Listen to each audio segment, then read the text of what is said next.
8 months after my divorce was finalized, I was sitting at a corner table at Le Bilboquet in Buckhead, Atlanta, sipping a perfectly chilled, dirty martini.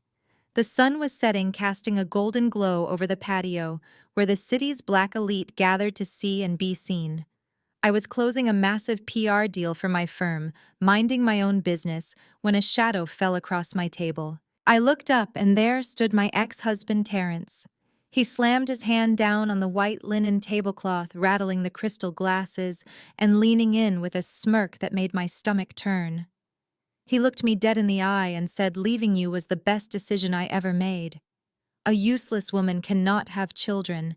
I am so lucky to have a son with your best friend." I did not flinch. I did not drop my gaze. I simply took another sip of my drink, smiled a cold, calculated smile, and replied, "Really? My name is Jada, and I am 32 years old. If you have ever had to sit quietly and maintain your composure while a fool enthusiastically digs their own grave, let me know what city you are watching from in the comments below. Hit the like button and subscribe, because you are going to want to hear exactly how a dropped baby bottle completely destroyed a multi-million-dollar ego and brought an entire empire to its knees. Terrence did not walk away after delivering his rehearsed little speech. Instead, he lingered, hovering over my table like a dark cloud desperate for a reaction. I could see the exact moment his confidence flickered, because I was not giving him the tears or the outrage he so desperately craved. He wanted a scene. He wanted the angry black woman stereotype he could point to and use as justification for his betrayal. But I was a corporate brand strategist. I made a living controlling narratives, and I was not about to let him write mine. I placed my martini glass down with deliberate slowness, the clink of the crystal echoing just enough to draw the attention of the surrounding tables. Buckhead is a small world, especially among our circles. The women at the next table over wives of prominent surgeons and local politicians stopped their conversation. Their designer bags sat on empty chairs, but their eyes were firmly fixed on us. Terrence noticed the audience, and his chest puffed out further. He was the owner of a logistics company on the rise, a man who wore his fragile masculinity like a shield. He thrived on public validation, and right now, he was trying to buy it at my expense. He adjusted the lapels of his custom-tailored suit and raised his voice just a fraction, making sure the nearby patrons could hear every single word. "You know, Jada," he continued, his voice dripping with condescension, "it is actually sad seeing you sitting here all alone trying to look like you have it all together. You can wear all the designer clothes you want and close all the business deals in the city, but at the end of the day you failed at your most basic biological duty. You could not give me an heir. You could not give the Carter family a legacy." Sasha, on the other hand, she understood what a real man needs. Hearing my former best friend's name in his mouth did not sting the way he hoped it would. It just confirmed what a pathetic cliché they both were.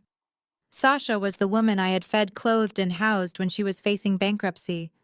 And Terrence was the man whose deepest, darkest secrets I had protected with my own reputation. But sitting there listening to him publicly parade his supposed virility, I felt nothing but a profound sense of calm. The kind of calm that only comes when you are holding a winning hand and waiting for the right moment to play your cards. I crossed my legs and rested my chin on my hand, studying him like he was a fascinatingly flawed case study. "Is that right, Terrence?" I asked, my voice smooth and utterly devoid of the emotion he wanted. "You feel like a real man now," he sneered, placing both hands on my table and leaning his face closer to mine. "I do not just feel like it, I proved it. I have a son, a beautiful, healthy baby boy who carries my name, something you could never give me. Everyone warned me about you. My mother told me you were empty inside, and she was right. I am building a dynasty with Sasha while you are just building a resume." The sheer audacity of his words hung in the air. A heavy silence fell over the patio. The waiter, who had been approaching our table with a tray of appetizers, abruptly turned around, deciding not to interrupt the impending explosion. I could feel the collective breath of the restaurant being held. They were waiting for me to throw my drink in his face. They were waiting for me to scream. But they did not know the truth. They did not know the medical records locked safely in my office safe. They did not know that Terrence Carter, the man currently boasting about his dynasty to anyone who would listen, had a sperm count of absolute zero. I let him have his moment. I let him bask in the illusion of his triumph, because I knew how spectacular the fall was going to be. His arrogance was a towering structure built on a foundation of absolute lies, and he had no idea that I held the detonator. "Well," I said, keeping my tone conversational and light, "I am genuinely thrilled for you, Terrence. I really am. It takes a very special kind of man to blindly accept everything he is handed without ever questioning the source. I hope you and Sasha are enjoying your perfect little family. Send my regards to the baby." My dismissive tone infuriated him. He hated that I was not shattered.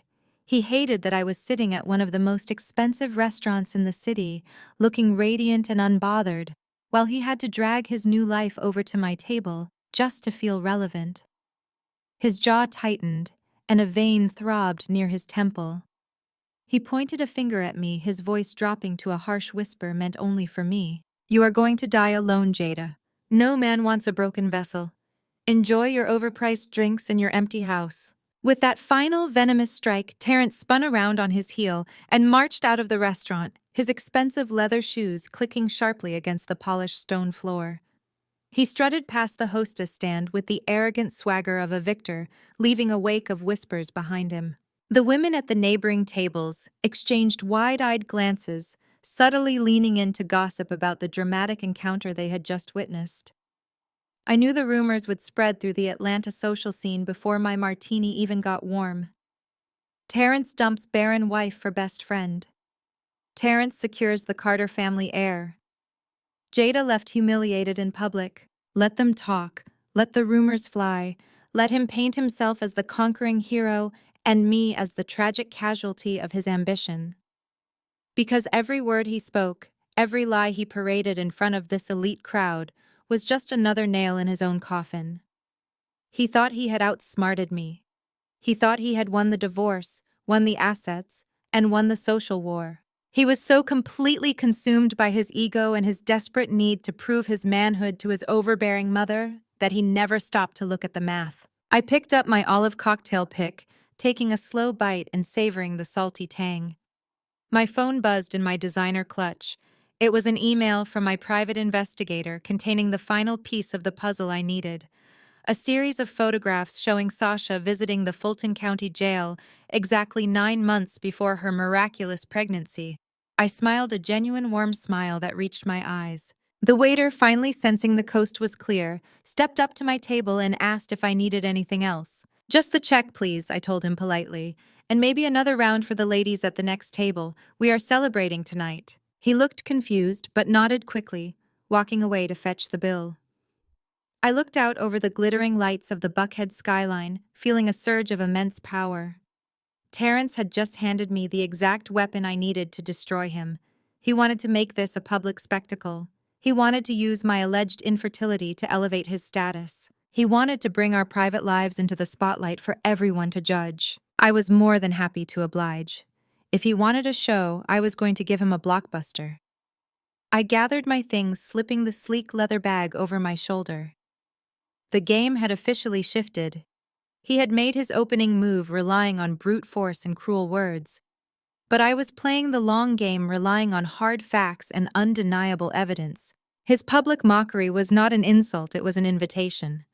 An invitation to tear down his fragile kingdom brick by brick. As I waited for the valet to bring my car around, my mind drifted briefly to the real orchestrator behind Terrence's toxic behavior. His mother, Miss Brenda. Terrence was a grown man running a successful company, but he still operated entirely under the shadow of his mother's expectations. She was the matriarch of the Carter family, a woman who ruled her household and her church congregation with an iron fist and a razor-sharp tongue. For 3 years, I had sat at her dining table enduring her backhanded compliments and outright insults about my inability to provide her with a grandson. I had swallowed my pride, smiled politely, and kept my mouth shut, all to protect Terrence. I remembered the countless nights he had cried in my arms after visiting the fertility specialist, devastated by the news that his bloodline ended with him. I had held him, comforted him, and promised that our secret was safe.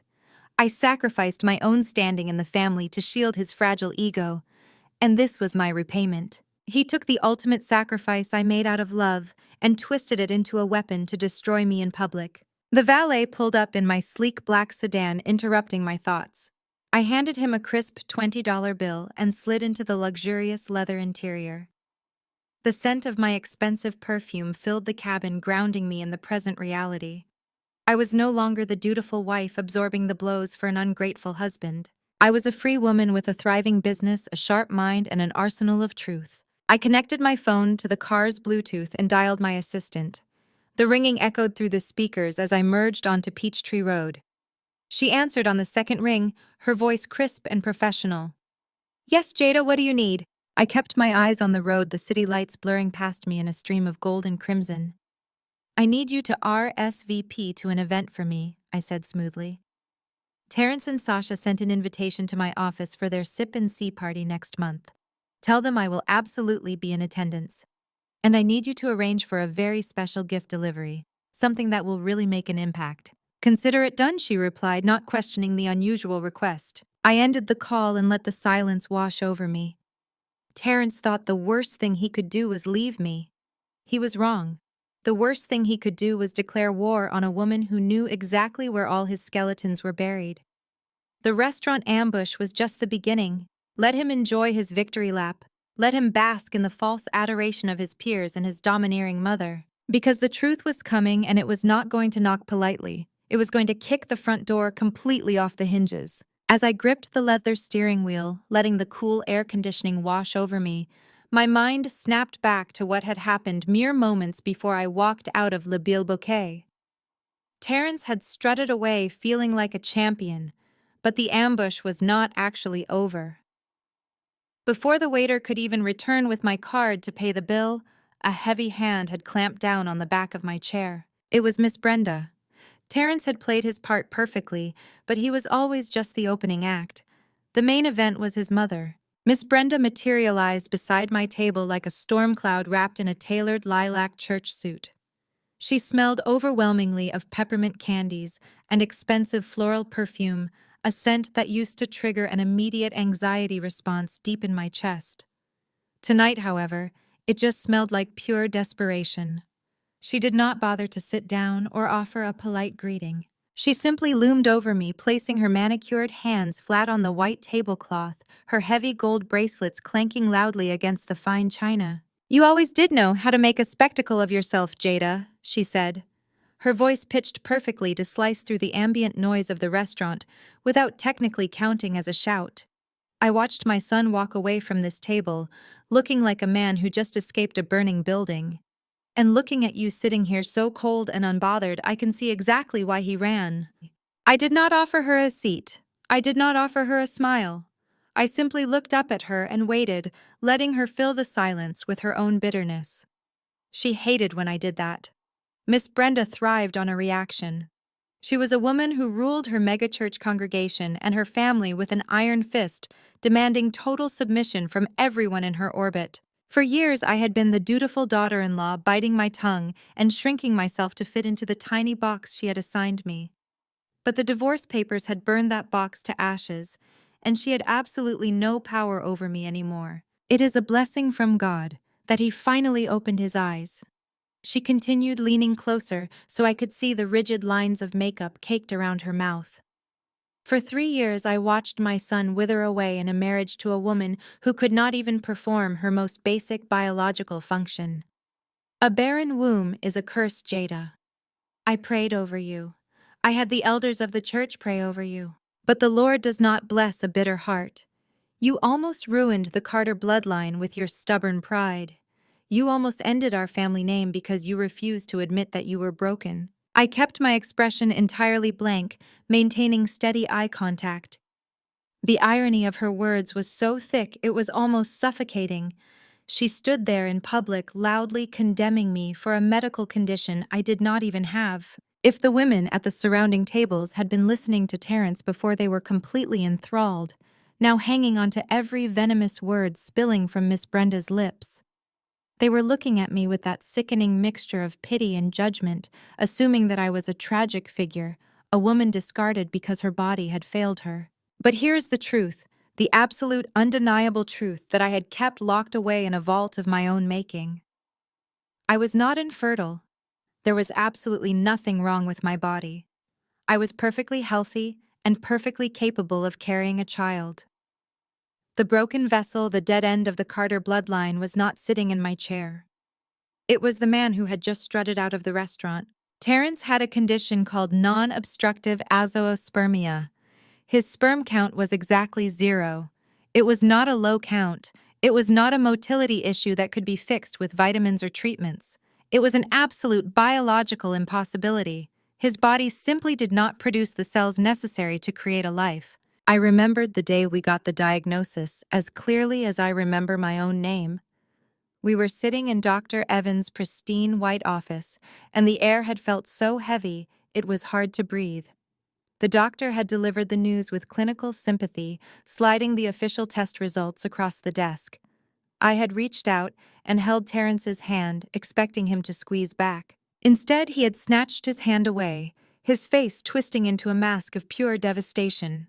He had broken down sobbing in the hospital parking lot, beating his fists against the steering wheel of his luxury car.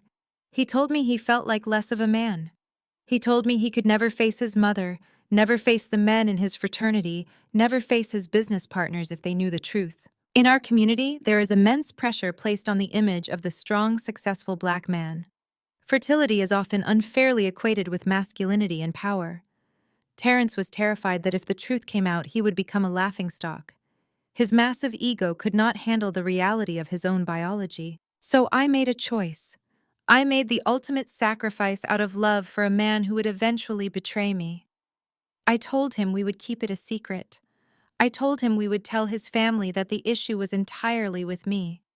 I willingly stepped into the line of fire to protect his fragile pride. I allowed myself to become the villain in Miss Brenda's narrative. For 3 long years, I absorbed every insult, every snide remark, every passive-aggressive prayer request made in front of the entire church congregation. I sat quietly at family dinners while his sister Latoya made cruel jokes about my empty nursery. I took the blame, the shame, and the public humiliation, all to preserve the image of a man who was utterly incapable of protecting me in return. And how did he repay that massive act of devotion? He repaid me by sleeping with my best friend. He repaid me by using my fabricated infertility as the legal and social justification to abandon our marriage. When Sasha showed up pregnant claiming the child was his, Terrence was so desperate to believe he was a real man that he completely ignored science biology and his own medical records. He embraced the lie because the lie made him look powerful. He sacrificed me on the altar of his own vanity without a single second of hesitation. Miss Brenda was still talking, her harsh voice pulling me back to the reality of the restaurant patio. "The Lord works in mysterious ways, Jada," she declared, adjusting her silk scarf with a self-righteous sniff. "He removed you from our path and brought us Sasha, a woman who knows how to honor a man, a woman who gave me my beautiful grandson. The Carter legacy is secure now. You are nothing but a minor roadblock in our family history, a mistake we have finally corrected." I reached out and picked up my water glass, taking a slow, deliberate sip. I wanted her to feel the weight of my silence.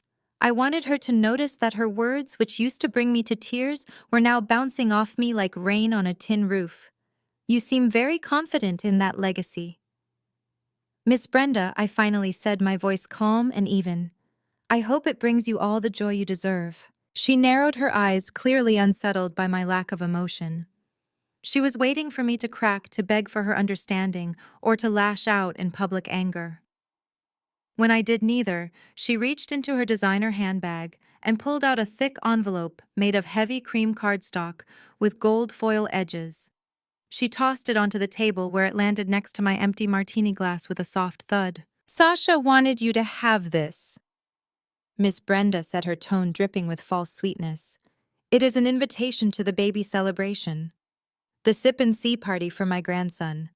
She has such a forgiving heart, that girl. She actually feels sorry for you. She thought it might give you some closure to see what a real blessed family looks like."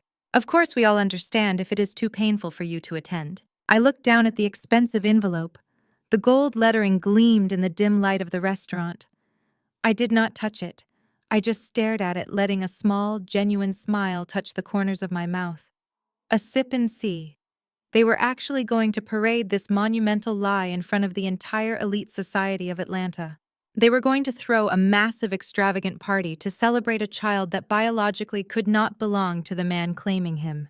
It was a level of audacity that I found almost breathtaking. "You should come," Miss Brenda added, leaning down so her face was inches from mine. "But try not to bring your bad energy. This is a celebration of life, something you clearly know nothing about. Do not cast your dark shadow over my grandson's special day. We are moving forward, Jada. It is time you accept that you have been left behind." She gave me one last look of utter contempt before turning around and marching out of the restaurant, her head held high. I watched her go, feeling a strange sense of anticipation settling over me. She had just hand-delivered the battleground. She thought she was inviting a broken woman to witness her ultimate defeat. She had no idea she was inviting the executioner to the gallows. I finally reached out and picked up the gold-foiled envelope. The paper was thick and expensive, carefully selected by Sasha to prove she finally belonged in this tax bracket. I slid my perfectly manicured fingernail under the seal and popped it open. The invitation was just as tacky and ostentatious as I expected, covered in cursive fonts and boastful phrasing about the new Carter heir. At the bottom, written in Sasha's loopy handwriting, was a personal note. "Hope you can make it, Jada. I know it hurts, but I want you to see the happiness you missed out on." I laughed softly, the sound genuine and light. The women at the next table jumped slightly, turning their heads away quickly when I glanced in their direction. I slipped the invitation into my clutch alongside my phone and my credit card. Miss Brenda and Terrence had spent the last 20 minutes trying to bury me with their words. They believed they had won because they only saw the surface of the game. They did not realize I had been playing a completely different sport. The truth was, I had carried their burden long enough. For 3 years, I had worn a heavy cloak of shame that never belonged to me. I had let them define my worth by my reproductive system. I had let them diminish my accomplishments, my career, and my character, all to protect a secret that Terrence threw away the moment it became inconvenient. But the silence was over. The burden was no longer mine to carry. As I finally stood up from the table, leaving a generous tip for the waiter who had witnessed the entire ordeal, I felt lighter than I had in years. The sip and see party was exactly what I needed. It was the perfect stage. Terrence wanted to be a father so badly, he was willing to claim another man's child. Sasha wanted money and status so badly, she was willing to destroy her best friend and lie to an entire family. And Miss Brenda wanted an heir so badly, she was willing to emotionally abuse the woman who was actually protecting her son. They were a house of cards built on a foundation of massive ego and desperate lies. And I was going to be the wind that blew it all down. I walked out of Bilboquet, the cool Atlanta night air hitting my face, feeling nothing but pure, focused resolve. I was going to RSVP yes to that party. I was going to wear my best dress. And I was going to bring a gift that none of them would ever forget. The drive back to my townhouse was a blur of neon streetlights and the low hum of my car's engine, but my mind was stuck exactly 8 months in the past. That gold-foiled invitation sitting on my passenger seat had ripped the scab off a very specific memory. I could almost smell the sharp tang of hickory smoke and sweet barbecue sauce that had hung heavy in the air that day. It was the Carter family annual Juneteenth cookout. The event was always a massive affair, heavily documented for social media to show off the family wealth and unity to the rest of Atlanta. I was standing by the massive stone grill, wearing a custom sundress, flipping ribs, while trying to ignore the pointed whispers from Terrence's aunts. Then the music abruptly stopped. The sound of a heavy bass line was replaced by the shrill theatrical sound of a woman sobbing. It was Sasha. She was standing in the center of the flagstone patio, clutching a crumpled tissue to her chest, making sure she had a full audience before she truly let the tears flow. I froze with the silver serving tongs still in my hand. Sasha was supposed to be my best friend, my sister in every way that mattered. When her boutique failed and she filed for bankruptcy 2 years prior, I was the one who paid her legal fees. I let her live in our guest house for 6 months rent-free. I gave her a job at my public relations firm to help her get back on her feet. And here she was standing in my mother-in-law's backyard about to blow my life into a million pieces. "Terrence, what is going on?" Miss Brenda demanded, pushing her way to the front of the gathered crowd of cousins and church elders. Terrence stood next to Sasha, looking like a deer caught in the headlights for a split second before his expression shifted into something completely different. Sasha let out a loud, dramatic wail and fell to her knees, gripping Terrence's arm like her life depended on it. "I cannot hide it anymore," she cried out, her voice carrying over the silence of the backyard. "I am so sorry, Jada. I am so incredibly sorry. It was a drunken mistake after the charity gala last month. We had too much champagne and we were both just in such a dark, lonely place. But I cannot keep this a secret from God or this family any longer. I am pregnant." Gasps rippled through the crowd.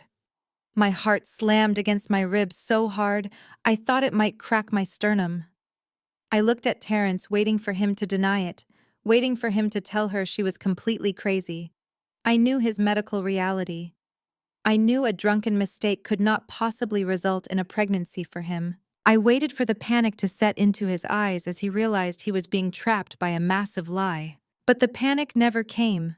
Instead, I watched a horrifying transformation take place in real time. Terrence looked around at the faces of his family members.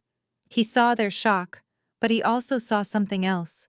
He saw the sudden realization that he was capable of fathering a child.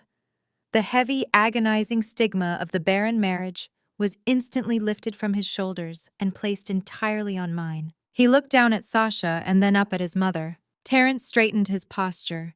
He puffed out his chest and visibly grew 2 inches taller. He did not look at me with regret. He did not drop to his knees and beg his wife for forgiveness for violating our marriage vows. He placed a protective hand on Sasha's shoulder, stepping right into the role of the proud, virile patriarch. "It is true," he announced, his voice booming with a sickening sense of pride. "Sasha is carrying my child. I know this is not the right way for things to happen, but God has finally blessed me with an heir. I am going to be a father." The sheer delusion of his statement echoed in my ears.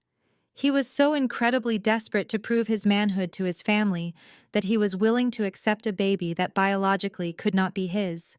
He was willing to blow up our marriage, his public reputation, and my heart just to play the role of the fertile king. He sacrificed our vows on the altar of his own massive ego, without a single second of hesitation. Sasha looked up at him with tear-filled eyes, playing the role of the rescued damsel perfectly. "Thank you, Terrence," she whispered, loud enough for the front row of aunts to hear. I stood frozen by the grill, the hickory smoke stinging my eyes. I wanted to scream the absolute truth. I wanted to march over there and slap Terrence across his arrogant, lying face. I wanted to tell the entire crowd that the man puffing out his chest was shooting blanks and that Sasha was playing them all for absolute fools. But the words died in my throat because before I could even take a step forward, LaToya intercepted me. Terrence's younger sister, LaToya, had always hated me. She was a woman who lived entirely off her brother's wealth and resented anyone who expected her to work for her own success. She marched over to the grill, her face twisted in a smug, victorious sneer. She did not express a single ounce of sympathy for the fact that her brother had just publicly admitted to sleeping with my best friend. Instead, she saw a golden opportunity to finally remove the woman she despised from her kingdom. LaToya reached out and physically snatched the silver serving tongs right out of my hand. The cold metal scraped against my skin, leaving a dull red mark on my palm. "You can leave now," she said, her voice low and dripping with pure venom. "You are not family anymore." I stared at her, the sheer cruelty of the moment completely paralyzing me. The entire backyard was staring at me, waiting for my reaction. Miss Brenda was already wrapping her arms around Sasha, welcoming the bearer of the new Carter heir into the fold. Terrence would not even look in my direction. He was too busy soaking up the congratulatory pats on the back from his fraternity brothers, who were apparently completely fine with his blatant infidelity as long as it resulted in a legacy for the bloodline. I looked at the tongs in Latoya's hand. I looked at the platter of ribs I had spent all morning marinating. I looked at the woman who used to cry on my shoulder when she could not afford her car payment, now resting her head on my husband's chest. And I realized in that single defining moment that none of these people were worth the breath it would take to expose them. If I told the truth right then, Terrence would absolutely deny it. He would call me a bitter, jealous liar trying to ruin his moment. Miss Brenda would accuse me of trying to destroy their miracle child. The truth required concrete proof, and my proof was locked in a safe at home. So I did the only thing I could do. I maintained my dignity. I did not shed a single tear for them to feast upon. I wiped my hands on my apron, untied it from my waist, and let it fall to the grass. I picked up my purse from the patio table and walked straight through the crowd. The sea of judging faces parted for me. I walked out of that backyard, out of that toxic marriage, and out of their web of lies without saying a single word. That cookout was the day I learned the true cost of my silence. I had protected a man who used my protection as a shield while he stabbed me squarely in the back.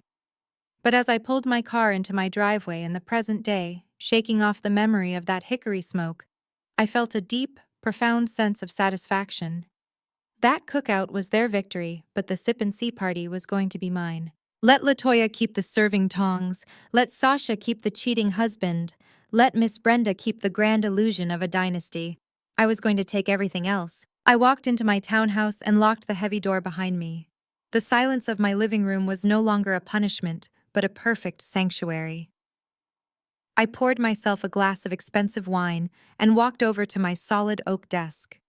I opened the bottom drawer and pulled out the thick manila envelope containing the medical records. The bold black letters spelling out 0% sperm count seemed to glow in the dim light of the room. I traced the signature of the doctor with my finger, letting the reality of my plan wash over me completely. Terrence wanted an audience to marvel at his incredible ability to create life. I was going to give him the biggest audience he had ever seen. The memory of the cookout was the emotional catalyst, but the real foundation of my revenge was laid in a cold, sterile conference room downtown. It happened just 2 weeks after Sasha made her grand theatrical announcement at the family barbecue. I was sitting across a massive polished mahogany table from Terrence and his incredibly overpriced divorce attorney. I did not shed a single tear. I did not beg him to stay or plead for our marriage. I simply stared at him while he repeatedly checked his heavy gold Rolex, tapping his expensive Italian leather shoes against the hardwood floor. He was a man in a desperate, frantic hurry. The clock was ticking, and his pristine reputation in the Atlanta mega-church community was hanging by a very thin, fragile thread. In our elite circles, social optics are absolutely everything. You can commit almost any sin behind closed doors as long as you present a united righteous front on Sunday morning. Terrence and his mother, Miss Brenda, had quickly sold the congregation a beautiful, inspiring story of a sudden miracle baby, but the biological timeline was a massive problem. Sasha was already starting to show her pregnancy. If Terrence did not officially secure this divorce and legally marry her before that baby arrived, he would go from being a blessed patriarch to a common disgraced adulterer in the judging eyes of the church elders. He needed me out of the way immediately. He could not afford a drawn-out legal battle that would drag his name through the mud and delay his grand new wedding. He was willing to do whatever it took to expedite the process, and I knew exactly how to use his own desperate ego against him. When we first started my public relations firm, Terrence had aggressively demanded a full 50% equity stake. He claimed it was only fair since he introduced me to my first 3 clients through his established logistics company network. For years, he held that equity over my head, constantly reminding me at every opportunity that my success was entirely dependent on his connections. He genuinely believed that without his powerful name attached to my agency, my entire client list would dry up overnight.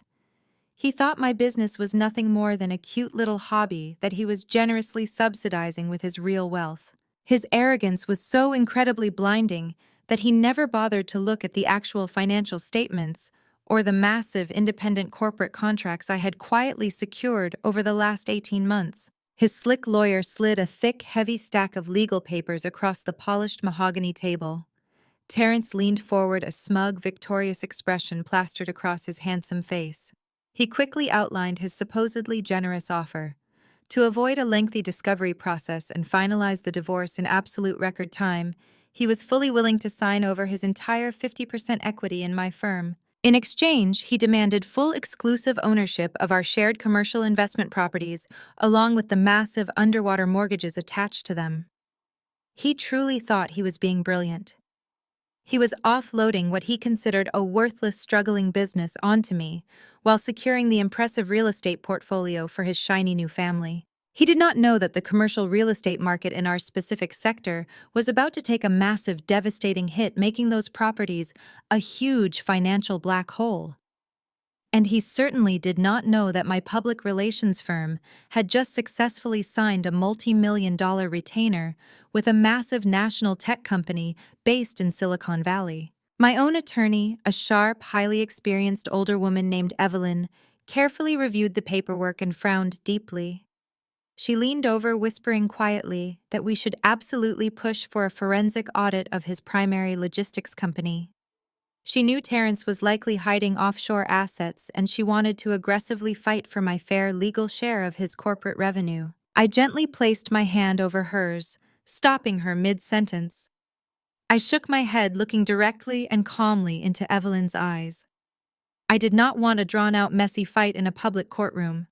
I did not want a single solitary penny of his logistics money, because I knew exactly what was going to happen to his company once the undeniable truth about his fake heir finally came out to the public. I looked back across the table at Terrence. He was practically vibrating with nervous impatience, his expensive fountain pen already poised eagerly over the signature line. He thought I was hesitating out of deep fear. He thought I was finally realizing just how small and utterly insignificant my life would be without his constant protection and provision. He had absolutely no idea that he was walking willingly and proudly into a total financial slaughterhouse.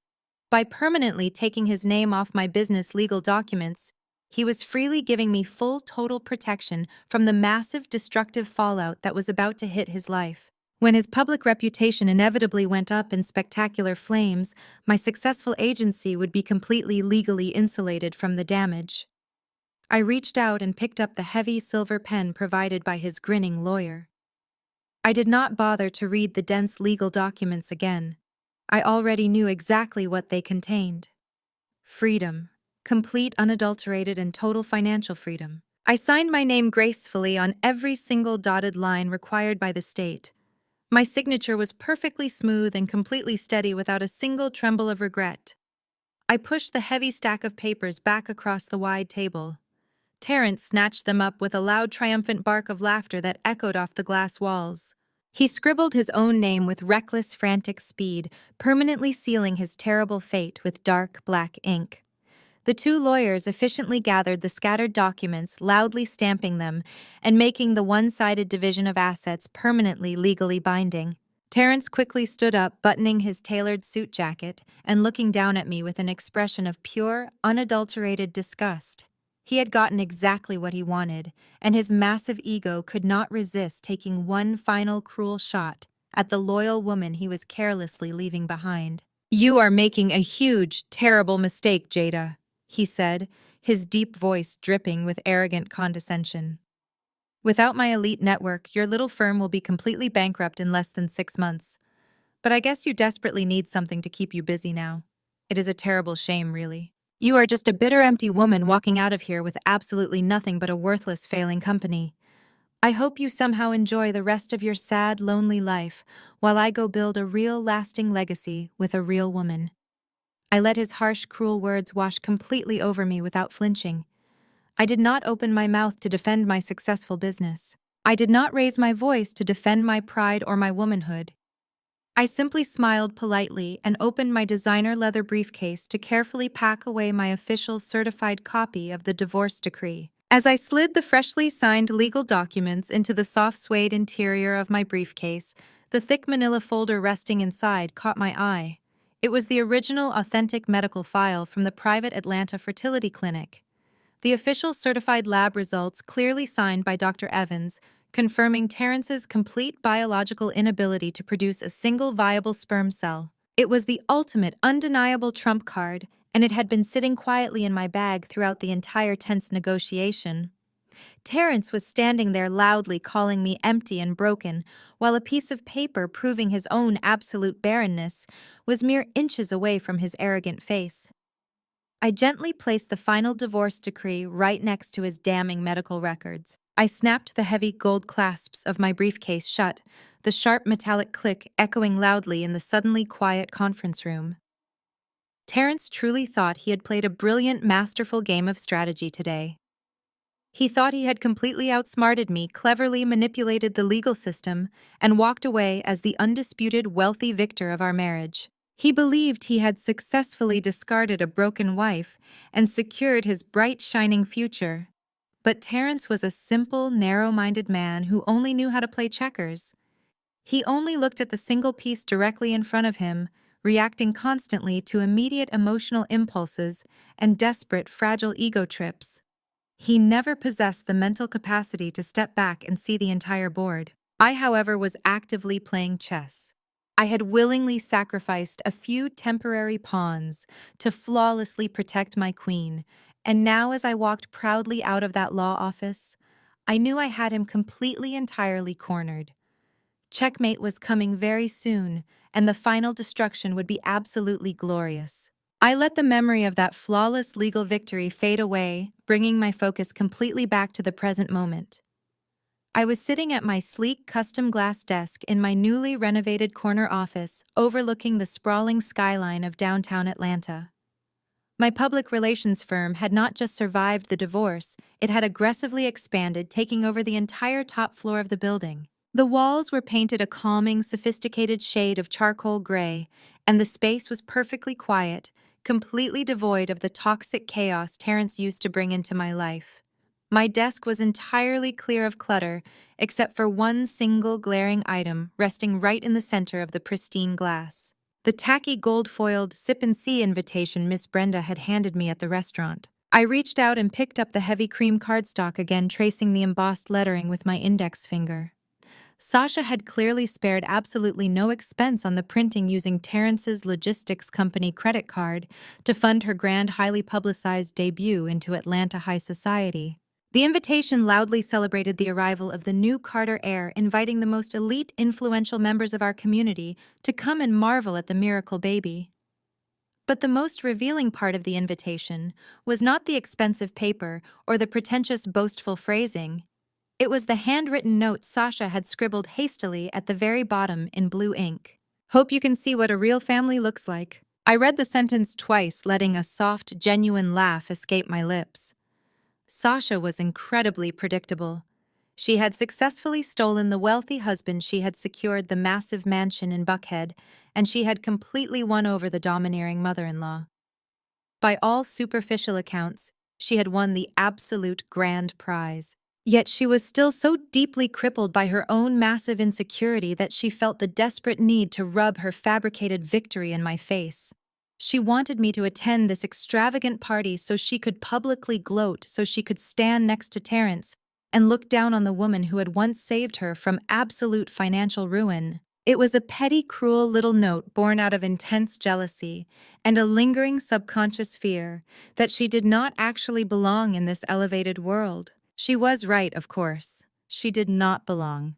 And I was going to make sure everyone in Atlanta knew exactly why. Exposing Terrence's medical condition was going to be a massive, devastating bombshell. But as a professional brand strategist, I knew it was not a complete kill shot. If I simply stood up at that party and revealed his 0% sperm count, a smart lawyer or a highly manipulative woman like Miss Brenda could try to desperately spin the narrative to save face. They could boldly claim that Terrence knew about his infertility all along. They could tell the church elders that he had magnanimously and generously adopted Sasha's child to save her from the terrible shame of being a single mother, playing the role of the righteous savior. Terrence's ego was fragile enough that he might actually go along with a massive lie like that just to avoid the public humiliation of being completely fooled by his new wife. To completely sever Terrence's fragile ego from Sasha, to make sure there was absolutely no room for false narratives or church-sanctioned forgiveness, I needed the full, undeniable truth. I needed to know the exact biological identity of the father. If I was going to tear down their dynasty, I needed to show the world exactly who they were actually welcoming into the prestigious Carter bloodline. I opened the top drawer of my desk, reached past my expensive stationery, and pulled out my personal secure cell phone. I quickly dialed the direct private line of Leon, my highly discreet and incredibly expensive private investigator. Leon was a former federal agent who specialized in corporate espionage and high-level background checks for the Atlanta elite. He did not ask unnecessary questions, and he always delivered absolute concrete proof. "Leon," I said the moment he answered the phone, "I need you to accelerate the timeline on the Carter investigation. Terrence and Sasha are hosting a massive public event in exactly 2 weeks, and I need the final missing piece of the puzzle before I RSVP. I already have it," Jada Leon replied, his voice low and completely professional. "I was actually just pulling into your building's parking garage. I will be up in 5 minutes. You are going to want to see this in person." 5 minutes later, the heavy oak doors of my office swung open, and Leon walked in holding a thick black leather folder. He took a seat in the velvet chair across from my glass desk, his expression entirely unreadable. He did not offer any pleasantries. He simply placed the black folder on the desk and slid it slowly across the smooth glass until it rested right next to Sasha's tacky gold invitation. "You were absolutely right to look deeper into her background," Jada Leon said, leaning back in his chair and crossing his arms. Sasha covered her tracks fairly well when it came to her local medical appointments, but she was incredibly sloppy when it came to her personal visitation logs. "Visitation logs?" I asked, raising an eyebrow as I reached for the thick folder. I flipped the heavy cover open. The first page was a highly detailed timeline, cross-referencing the exact date of Sasha's baby delivery with the estimated window of conception. According to the official hospital records, the baby was born perfectly full term. That meant conception happened exactly 9 months prior, right around the time Sasha was supposedly attending a charity gala with Terrence. I turned to the second page, and my breath completely caught in my throat. It was a printed copy of the official visitor logs from the Fulton County Jail. Highlighted in bright yellow marker was Sasha's full legal name. She had signed into the maximum security facility 3 times during the exact week her baby was conceived. "Look at the third page," Leon instructed quietly. I turned the page and stared at a series of grainy printed security photographs. They showed Sasha dressed down in cheap sweatpants and a dark hoodie sitting in a bleak, concrete visitation room across from a heavily tattooed man in an orange prison jumpsuit. I recognized his face almost immediately. The harsh lighting of the prison could not hide the distinct scar over his left eyebrow or the aggressive, arrogant set of his jaw. It was Tyrone. Tyrone was an ex-boyfriend from Sasha's old neighborhood on the rough side of town. He was the exact toxic, chaotic reason Sasha had gone completely bankrupt in the first place. Before I moved her into my guest house and helped her rebuild her life, Tyrone had systematically drained her bank accounts to fund his various illegal street enterprises. I clearly remembered the tearful, terrified phone calls Sasha used to make to me whenever Tyrone went on a violent bender. The last time I heard his name, he was being loudly sentenced to 5 years in the state penitentiary for aggravated assault and armed robbery. "She was visiting Tyrone," I said, my voice barely above a whisper as my mind rapidly connected the massive, terrifying dots. "Not just regular visits," Leon clarified, pointing to a specific column on the highlighted jail log. Those were officially logged as extended family visitation hours. "Conjugal visits, Jada." Tyrone had a highly lucrative side hustle running contraband inside the prison block, and he used his influence to secure private, unmonitored rooms. "Sasha was actively sleeping with him while she was living in your guest house and working at your firm." The sheer audacity of her betrayal washed over me like a freezing bucket of ice water. The math clicked together with absolute, flawless, terrifying precision. Sasha had gotten pregnant by a convicted violent felon during a prison conjugal visit. She must have realized she missed her cycle a few weeks later. Panic would have set in immediately. She knew Tyrone could not provide for her, and she knew a baby with a violent inmate would completely destroy her desperate social climbing ambitions. She needed a wealthy, gullible Mark to pin the pregnancy on before her stomach started to show. And Terrence, with his massive fragile ego and his desperate need to prove his masculinity to his mother, was the perfect absolute ideal target. Sasha had intentionally gotten Terrence blackout drunk after that charity gala and convinced him they had slept together. She handed him Tyrone's biological child, wrapped it in a bow of fake tears, and watched Terrence proudly claim it as his own Carter legacy. "This is brilliant, Leon," I said, a slow, dangerous smile spreading across my face as I stared at the photograph of Tyrone in his bright orange jumpsuit. "This is absolutely everything I need. Is Tyrone still incarcerated?" "That is the most interesting part," Leon replied, leaning forward and tapping the edge of the glass desk. "Tyrone was officially granted early parole 3 weeks ago due to prison overcrowding. He is currently living in a halfway house on the south side of the city, wearing a state-mandated ankle monitor. According to my street contacts, Tyrone has been asking around about Sasha. He knows she stopped putting money on his commissary books 9 months ago, and he knows she suddenly moved into a multi-million-dollar mansion in Buckhead. He just does not know why." My smile widened into something sharp and completely lethal. Terrence had publicly shamed me in a luxury restaurant, mocking my supposed inability to build a family. Sasha had sent me a condescending invitation, challenging me to come and look at her perfect, wealthy life. They both wanted a grand, spectacular show. They both wanted the entire elite society of Atlanta to witness their triumph. I picked up the thick black folder and carefully placed it into my designer leather briefcase, right next to Terrence's original zero sperm count medical records. The arsenal was now entirely complete. "Leon, I need you to do exactly one more thing for me," I said, picking up my gold pen and tapping it rhythmically against the glass desk. "The Sip and See party is at the exclusive Oakwood Country Club next Saturday afternoon. I need you to arrange a very special VIP delivery. I want you to ensure that Tyrone receives an anonymous, detailed package exactly 2 hours before the event begins." "What goes in the package?" Leon asked, pulling a small notepad from his inside jacket pocket. "A copy of Sasha's glossy baby announcement, a map with the country club heavily circled, and the exact gate code to bypass the private security entrance." I instructed, my voice completely steady and cold. "And Leon makes sure there is a prepaid luxury black car waiting outside his halfway house to give him a ride. We would not want the biological father of the Carter heir to miss his own son's grand celebration just because he does not have reliable transportation." "Consider it perfectly handled," Jada, Leon said, standing up and giving me a sharp, respectful nod before turning and walking out of the office. I sat alone in the quiet luxury of my newly renovated workspace, looking down at the tacky gold invitation one last time. Sasha hoped I could see what a real family looked like. I picked up the heavy cream cardstock, walked smoothly over to the commercial paper shredder in the corner of my office, and dropped it straight into the churning metal blades. I listened to the satisfying sound of the expensive paper being completely ripped to shreds. I was definitely going to attend that party. And I was going to make sure that Terrence, Sasha, and Miss Brenda finally came face to face with the undeniable explosive reality of the dynasty they had built on my back.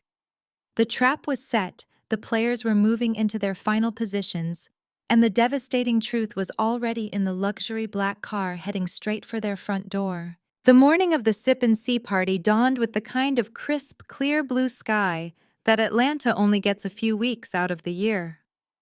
The humidity had temporarily broken, leaving behind a perfectly pristine Saturday afternoon that felt almost tailor-made for a high society gathering. I stood in front of the floor-to-ceiling mirror in my master bedroom, carefully inspecting my reflection. I had spent the last 2 weeks orchestrating the absolute destruction of my ex-husband's fragile empire, and I needed to look exactly like a woman who held the winning hand. I chose an emerald green designer silk dress that hugged every single curve of my body with flawless precision. The color was deliberate. It was the color of money, the color of rebirth, and ironically, the color of the deep envy that had driven Sasha to betray me in the first place. The silk cascaded down to my ankles, splitting at the thigh to reveal a strappy gold stiletto. My hair was styled in sleek, flawless waves, falling effortlessly over one shoulder, and my makeup was sharp, dramatic, and entirely unforgiving. I looked powerful. I looked expensive. And most importantly, I looked absolutely unbothered. I grabbed my gold clutch, checking one final time to ensure Terrence's certified medical records were tucked safely inside alongside my favorite red lipstick. I walked out of my townhouse and climbed into the back of the luxury town car I had hired for the afternoon. I was not going to arrive at the Oakwood Country Club behind the wheel of my own vehicle like some common guest. I wanted to make an entrance that demanded total, absolute attention. The Oakwood Country Club in Buckhead was notorious for its incredibly strict exclusivity. It was a sprawling historic estate surrounded by massive weeping willow trees and perfectly manicured golf greens. It was the kind of establishment where old money mingled with new money, behind towering wrought iron gates and heavily guarded security checkpoints. It was exactly the kind of venue Terrence would choose to show off his fabricated legacy to the world. As my hired car pulled up to the grand circular driveway, I could see the sheer excessive scale of the event. Dozens of luxury sports cars and imported sedans were lined up waiting for the valet. Women in elaborate pastel dresses and massive sun hats were practically spilling out of the vehicles clutching expensive wrapped gifts. Men in tailored linen suits and expensive loafers were loudly greeting each other with aggressive handshakes and backslaps. The valet rushed forward to open my car door. I stepped out onto the pristine cobblestone driveway, the sharp heel of my gold stiletto clicking loudly against the stone. I did not rush.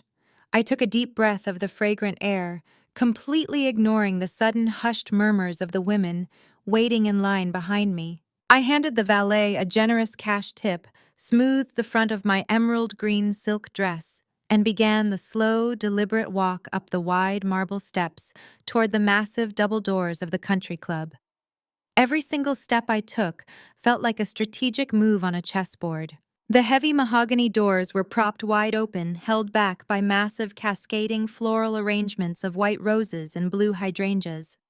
The sound of a live jazz quartet drifted out from the main ballroom, mixing with the loud, chaotic chatter of 100 wealthy guests, trying desperately to outshine one another. I paused for a fraction of a second at the threshold, letting my eyes adjust to the bright, blinding light of the crystal chandeliers hanging from the vaulted ceiling.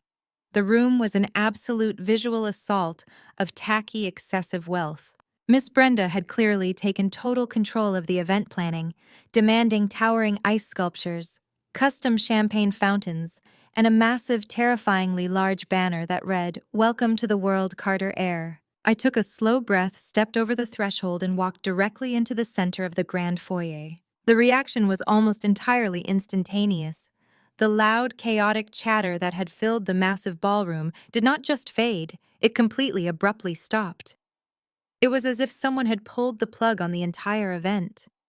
The live jazz quartet faltered, the saxophone player missing a note as he caught sight of me standing in the doorway. The music sputtered and died, leaving a heavy, suffocating silence in its wake. Every single head in the room snapped in my direction. I saw Terrence's old fraternity brothers standing near the custom ice sculpture, their drinks frozen halfway to their mouths. I saw Sasha's newly acquired circle of elite sorority friends, whispering frantically behind their manicured hands, their eyes wide with absolute sheer shock. They were the wives of prominent Atlanta surgeons, powerful local politicians, and wealthy real estate developers. They thrived on high society drama, and my sudden uninvited arrival was the absolute pinnacle of social scandal. They had all heard the rumors Terrence had spread. They all believed I was the bitter, barren ex-wife hiding away in shame. Yet here I was standing in the center of their exclusive playground, looking like a completely untouchable goddess dripping in emerald silk and gold. The heavy silence stretched on for several long, agonizing seconds before the frantic whispering finally erupted. The hushed, frantic voices buzzed through the ballroom like a massive swarm of angry hornets. Did she actually show up? I cannot believe she has the nerve. Look at that dress. Is she trying to cause a scene? I ignored every single one of them. I kept my chin elevated, my shoulders pulled back and my expression completely neutral. I was not going to give them the satisfaction of looking intimidated or out of place. I owned this moment, and I was going to force them to choke on their own judgment. I began to walk slowly across the polished hardwood floor, heading directly toward the massive champagne tower in the center of the room. The sea of wealthy guests actually physically parted for me, eagerly stepping out of my way, as if I were carrying a contagious disease. But before I could reach the safety of the beverage station, a figure suddenly aggressively blocked my path. It was LaToya. Terrence's younger sister looked absolutely ridiculous in a tight, poorly tailored yellow dress that clashed horribly with the elegant pastel theme of the party. She was standing with her hands firmly planted on her hips, breathing heavily, her face twisted into a mask of pure, desperate rage. LaToya had always desperately craved the spotlight, and she hated the fact that my mere presence had just completely hijacked the attention of the entire room. She saw herself as the ultimate fierce protector of the Carter family name, but in reality she was just a loud, bitter woman living entirely off her brother's rapidly dwindling bank account. She stepped directly into my personal space, forcing me to stop walking. She looked me up and down with absolute exaggerated disgust, deliberately eyeing my expensive designer dress before looking back up at my face. "Have you absolutely no shame?" Jada LaToya hissed loudly, ensuring her voice carried to the eagerly listening circle of sorority women standing just a few feet away. I cannot even begin to fathom the sheer pathetic desperation it takes to show up uninvited to a party celebrating the child you could never provide. You can wear all the expensive green silk you want, but you can never buy Class Jada. You are a complete embarrassment to yourself. Leave right now before I have security physically throw you out into the street. The surrounding guests collectively gasped, leaning in closer to catch every single drop of the escalating confrontation. They expected me to shrink back. They expected me to burst into humiliated tears and run out of the country club, covering my face in deep, agonizing shame. LaToya stood tall, a smug, victorious smirk spreading across her face, believing she had just delivered the ultimate killing blow. She thought she had successfully defended her brother's honor and publicly humiliated the enemy. I looked at LaToya, letting a long, heavy moment of silence pass between us. I did not raise my voice. I did not flinch. I slowly let my gaze drift down from her angry face to the cheap, scuffed handbag tightly clutched in her right hand. Actually, LaToya, the only embarrassment here is that entirely fake polyurethane Birkin bag you are currently clutching for dear life, and the fact that you used Terrence's money to fund your fourth failed hair extension business just last month. I said, my voice incredibly calm, smooth, and completely lethal. I suggest you step aside immediately before I start loudly detailing exactly how much debt your brother took on to pay off your fraudulent business loans to the rest of the country club. The smug, victorious smirk instantly violently vanished from LaToya's face. All the color drained from her cheeks, leaving her looking pale and suddenly incredibly small. She instinctively quickly shifted the fake designer bag behind her back, her eyes darting nervously toward the wealthy women standing nearby. Those elite women were notorious for spotting fake designer goods from a mile away, and LaToya's desperate social climbing facade was entirely dependent on their blind acceptance. By loudly publicly exposing her financial failures and her counterfeit accessories, I had instantly completely stripped away her only source of power in this room. LaToya's mouth opened and closed several times like a dying fish, desperately trying to find a comeback that simply did not exist. She looked terrified that I was actually going to continue speaking and completely ruin her remaining shreds of social credibility in front of the wives of the Atlanta elite. I did not wait for her to formulate a pathetic response. I took one single decisive step forward, and LaToya instantly scrambled out of my way, practically tripping over her own high heels to escape my direct path. She retreated into the crowd, completely humiliated, her head ducked in absolute sheer defeat. I did not even glance back at her as I walked smoothly past. The whispers in the room had completely changed tone, shifting from mocking judgment to absolute shocked respect. I had just effortlessly, publicly destroyed the loudest member of the Carter family without ever raising my voice or losing my composure. I reached the towering crystal champagne fountain, picked up a perfectly chilled flute of expensive vintage Prosecco, and finally turned to survey the massive, extravagant room. I stood there, bathed in the warm light of the crystal chandeliers, sipping my champagne like a conquering queen surveying her newly acquired territory. I had officially stepped inside the lion's den, but I was not the prey. I was the absolute, undisputed apex predator, and the real hunt was just about to begin. Let the elite society of Atlanta stare. Let them whisper. They were all completely trapped in this room with me, and they had absolutely no idea that the real entertainment was already waiting right outside the front gate. I took another slow, deliberate sip of the expensive sparkling wine, letting the crisp, cold liquid coat my throat. My emerald dress caught the light shimmering brilliantly as I finally locked eyes with Terrence, who was standing completely frozen on the far side of the ballroom. The absolute panic setting into his arrogant features was easily the most beautiful thing I had seen all day. I raised my crystal glass in a silent, mocking toast directly to him, silently promising that the absolute worst was yet to come. Terrence stood near the towering ice sculpture that had been carved into the shape of a massive alphabet block.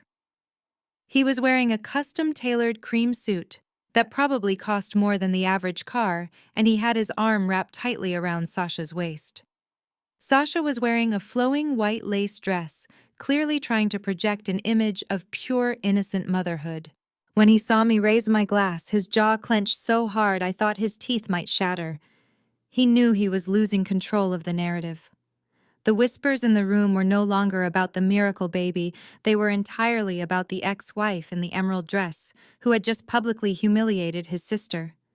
Terrence needed to reclaim the spotlight, and he needed to do it immediately. He reached out and grabbed a silver spoon from a nearby dessert tray, tapping it sharply against his crystal champagne flute. The clear, ringing sound cut through the remaining ambient noise, commanding the absolute attention of the entire room. "Welcome, everyone," Terrence boomed, his deep baritone voice echoing off the vaulted ceilings of the country club. "I want to thank every single one of you for being here today to celebrate the absolute greatest blessing God has ever bestowed upon the Carter family." The guests quickly turned their attention toward him, forming a massive half-circle around the dessert station. The jazz band set their instruments down respectfully.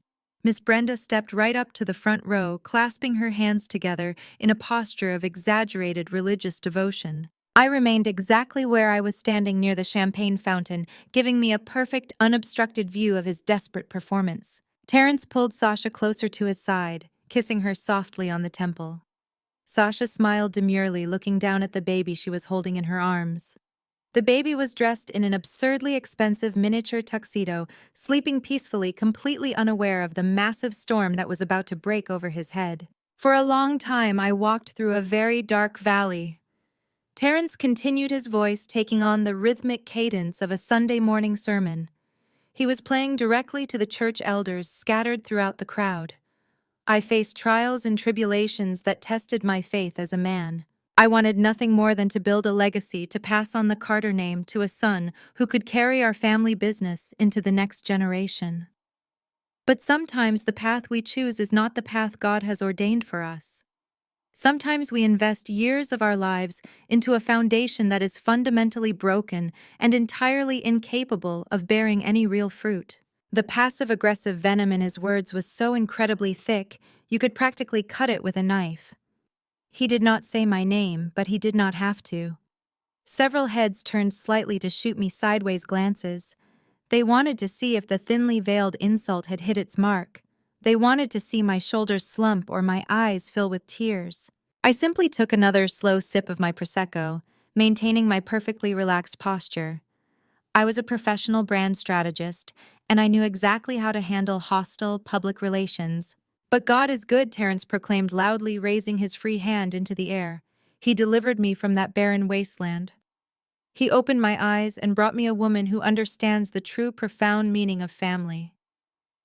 Sasha stepped into my life and brought absolute light into the darkness. She did not hesitate to embrace the incredible responsibility of motherhood. Miss Brenda loudly shouted an amen from the front row, and several of the older church ladies nodded in deep, solemn agreement. Terrence was feeding them exactly the kind of redemption narrative they absolutely loved to hear. A strong, wealthy man escaping a broken, bitter marriage to find salvation in the arms of a fertile, loving woman. It was a perfect fairy tale specifically designed to completely erase my existence from their social circle. He was actively trying to rewrite history, painting himself as the tragic victim who had finally found his ultimate reward. I look at my beautiful wife holding my precious son. Terrence said, his voice dropping an octave to sound thick with fake emotion. And I realize what true womanhood actually looks like. It is not about climbing the corporate ladder or caring only about your own selfish ambitions. True womanhood is about sacrifice. It is about nurturing life. Sasha is a real woman because she successfully did what some women simply are not built to do. She gave me an heir. A collective uncomfortable gasp rippled through the back of the room. The insult was no longer thinly veiled. It was a direct, aggressive public attack. He was standing in front of the most powerful people in Atlanta and openly declaring that I was less of a woman because I supposedly could not bear him a child. It was a level of sheer cruelty that even this elite crowd found slightly shocking. The sorority sisters stopped whispering. The wealthy businessmen shifted awkwardly in their expensive Italian shoes. The atmosphere in the room plummeted from joyous celebration to pure, absolute tension. Every single pair of eyes in the massive ballroom slowly turned away from Terrence and locked directly onto me.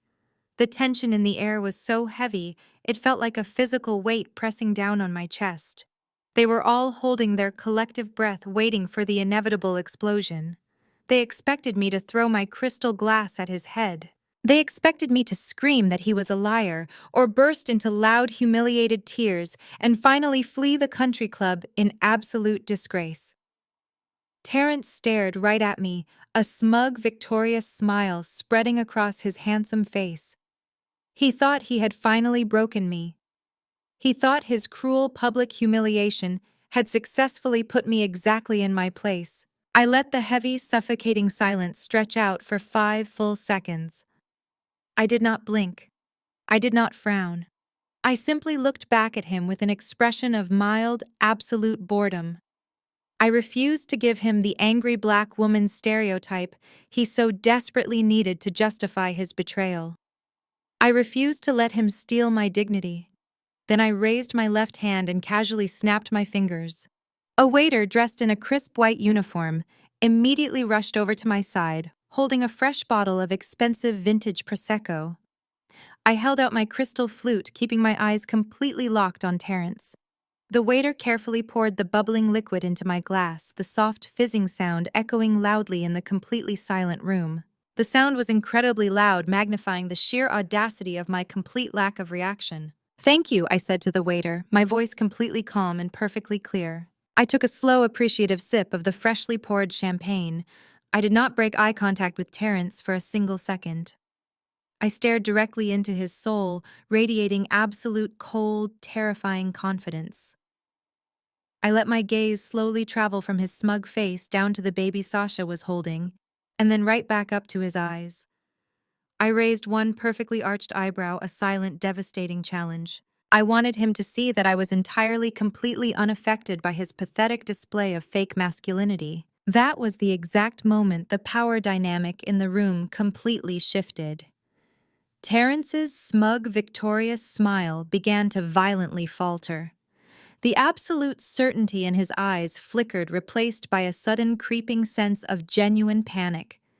He had just delivered his most cruel, devastating public insult, and I had reacted as if he were nothing more than a minor, annoying insect buzzing in the background. My complete lack of emotional response terrified him more than any screaming match ever could.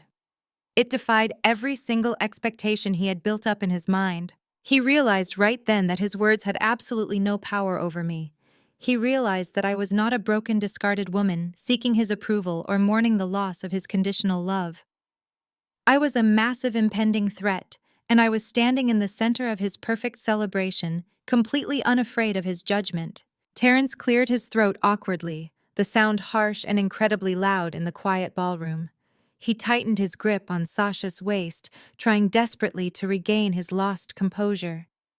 He looked out at the crowd, realizing that their attention was no longer focused on his miraculous redemption story. They were entirely captivated by the woman in the emerald green dress who refused to bow down. He had tried to turn me into a cautionary tale, but instead, he had accidentally turned me into a complete absolute legend right in front of his peers. "So let us raise a glass," Terrence said, his voice noticeably weaker than it had been a moment ago. He lifted his own champagne flute, his hand trembling just a fraction of an inch.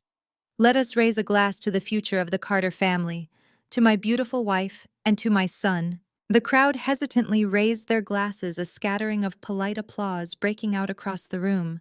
Miss Brenda clapped the loudest, trying to force the energy back into the celebration, but the atmosphere had already completely, permanently changed. The illusion of their perfect happy family had been cracked wide open by my simple, silent defiance. The guests were looking back and forth between Terrence and me, sensing the massive, unresolved electrical current charging the air between us. I raised my own glass, joining in the toast with a genuine bright smile. I was absolutely happy to drink to their future because I knew exactly how incredibly short that future was going to be. Terrence thought his speech was the grand finale of his victory lap. He genuinely believed he had successfully written me out of the script of his life forever. But he was about to learn a very hard, incredibly painful lesson. I was not a supporting character in his pathetic little drama. I was the absolute lead, and it was finally time for my monologue. I took one final sip of my champagne, placed the empty crystal flute on a passing waiter's silver tray, and smoothed the front of my silk dress. The public humiliation attempt had failed spectacularly. Terrence had fired his absolute best shot and entirely missed the target. Now he had absolutely no ammunition left, and his massive, fragile ego was completely exposed to the harsh elements of reality. I reached into my gold clutch and felt the smooth, heavy paper of the original medical file. The trap had been successfully set, the bait had been eagerly swallowed, and the audience was completely captive. The time for silent strategic maneuvers was officially over. I took a deep breath, letting the pure adrenaline course through my veins, and took my first deliberate step toward the front of the room, ready to deliver the absolute final blow. As the polite applause from Terrence's awkward toast died down, I stayed anchored in my spot by the towering crystal champagne fountain. Terrence had hastily retreated toward the catering staff, clearly desperate to put distance between us. But Sasha was not nearly as smart as her new husband. She had always craved the spotlight, and she mistakenly believed that holding a newborn baby gave her an impenetrable shield of moral superiority. I watched with clinical fascination as she separated herself from the protective circle of church elders and began making her way directly across the polished ballroom floor toward me. She carried the baby in her left arm, securely wrapped in an absurdly expensive cashmere blanket, and held a pristine glass baby bottle filled with formula in her right hand. The guests parted for her, murmuring soft cooing sounds and offering gentle congratulations, but Sasha's eyes were locked entirely on me. She was walking with the exaggerated, careful steps of a woman performing the role of the perfect, radiant mother. Her flowing white lace dress trailed behind her on the hardwood floor, a stark visual contrast to my sharp emerald silk. She wanted this confrontation. She wanted to stand in front of the wealthy women of Atlanta and play the gracious, forgiving victor, extending a hand of pity to the defeated barren ex-wife. It was a perfectly calculated social maneuver designed to humiliate me further while elevating her own saintly status. I did not move a single inch. I let her close the distance, forcing her to step into my personal space. As she stopped just 2 feet away from me, I could smell the familiar cloying scent of the cheap vanilla perfume she still wore beneath the expensive designer lotions Terrence had bought her. She looked down at the sleeping infant in her arms, and then looked up at me, pasting on a smile so incredibly fake it barely reached her eyes. "Jada, I am so incredibly glad you actually came," she said, using a sickeningly sweet, high-pitched voice that was specifically engineered to carry to the eagerly listening guests standing nearby. "I know how deeply it must hurt you to be here today, surrounded by everything you lost. But I truly wanted you to see him. I wanted you to know that there are absolutely no hard feelings on my end." Sasha shifted the baby slightly in her arms, making sure his face was perfectly visible to me. I looked down at the tiny sleeping child. He was innocent, completely blameless in the massive web of deceit his mother had spun around him. But even at a few weeks old, it was glaringly obvious to anyone with functioning eyes that this child possessed absolutely none of the Carter family features. He did not have Terrence's strong jawline or Miss Brenda's distinct cheekbones. He was Tyrone's son through and through. But the crowd in this room was too blinded by the carefully constructed narrative to notice the biological reality staring them right in the face. Sasha gently shook the glass baby bottle, the formula sloshing softly against the sides. Maybe one day God will finally bless you with a miracle too. Jada, she continued, her voice dripping with condescending pity. I pray for you every single night. I really do. I hope you find some kind of peace with your situation so you can stop carrying around all this heavy, bitter jealousy. She leaned forward slightly, extending her arms just a fraction of an inch, as if she were offering me the chance to hold the child. It was the ultimate cruel tease. She expected me to reach out longingly. She expected me to show a crack of desperate vulnerability in front of the audience.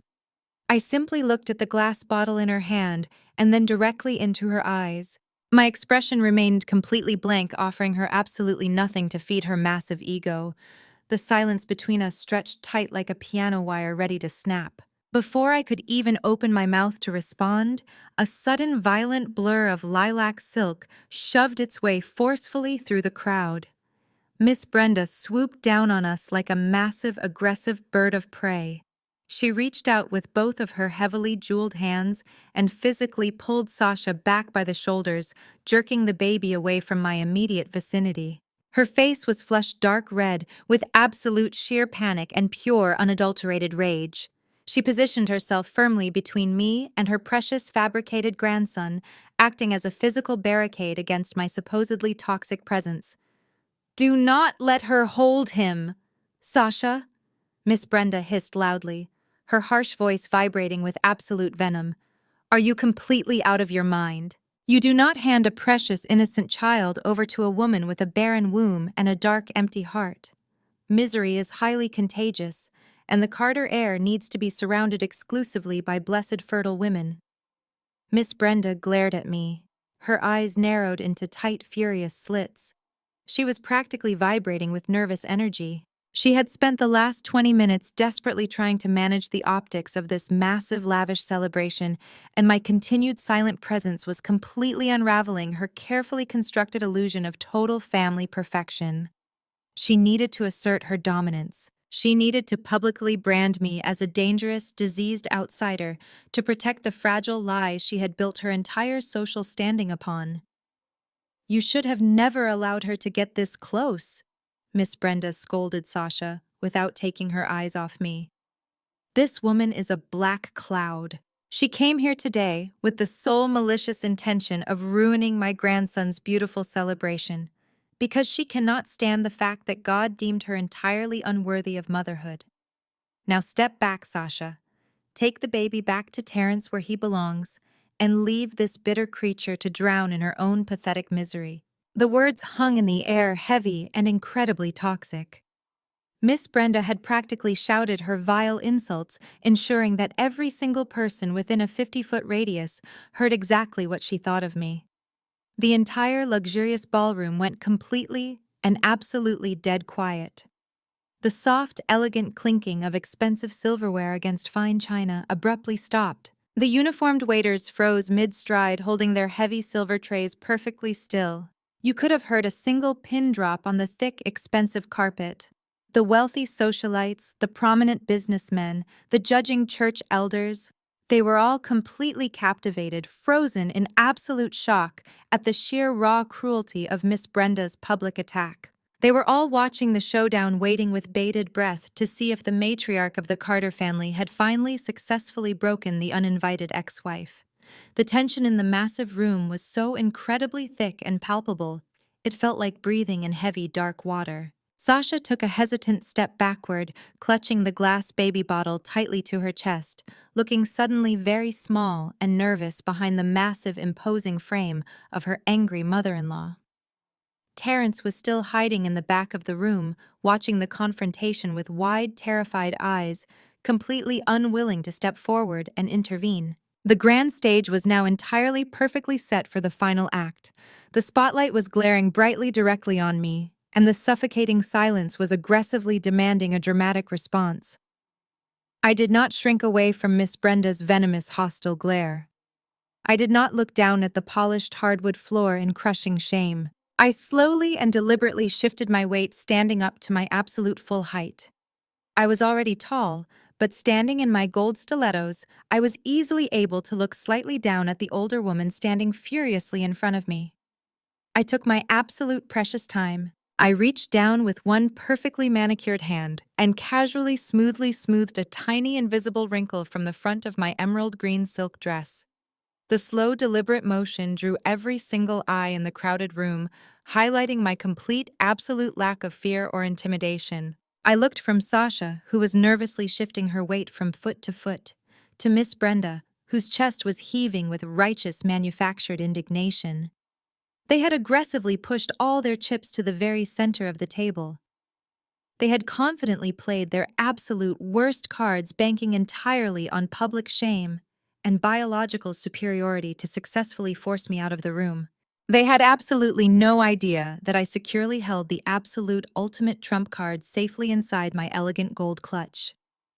The brilliant trap I had so carefully and painstakingly laid over the last 2 long weeks was now fully and completely set in stone.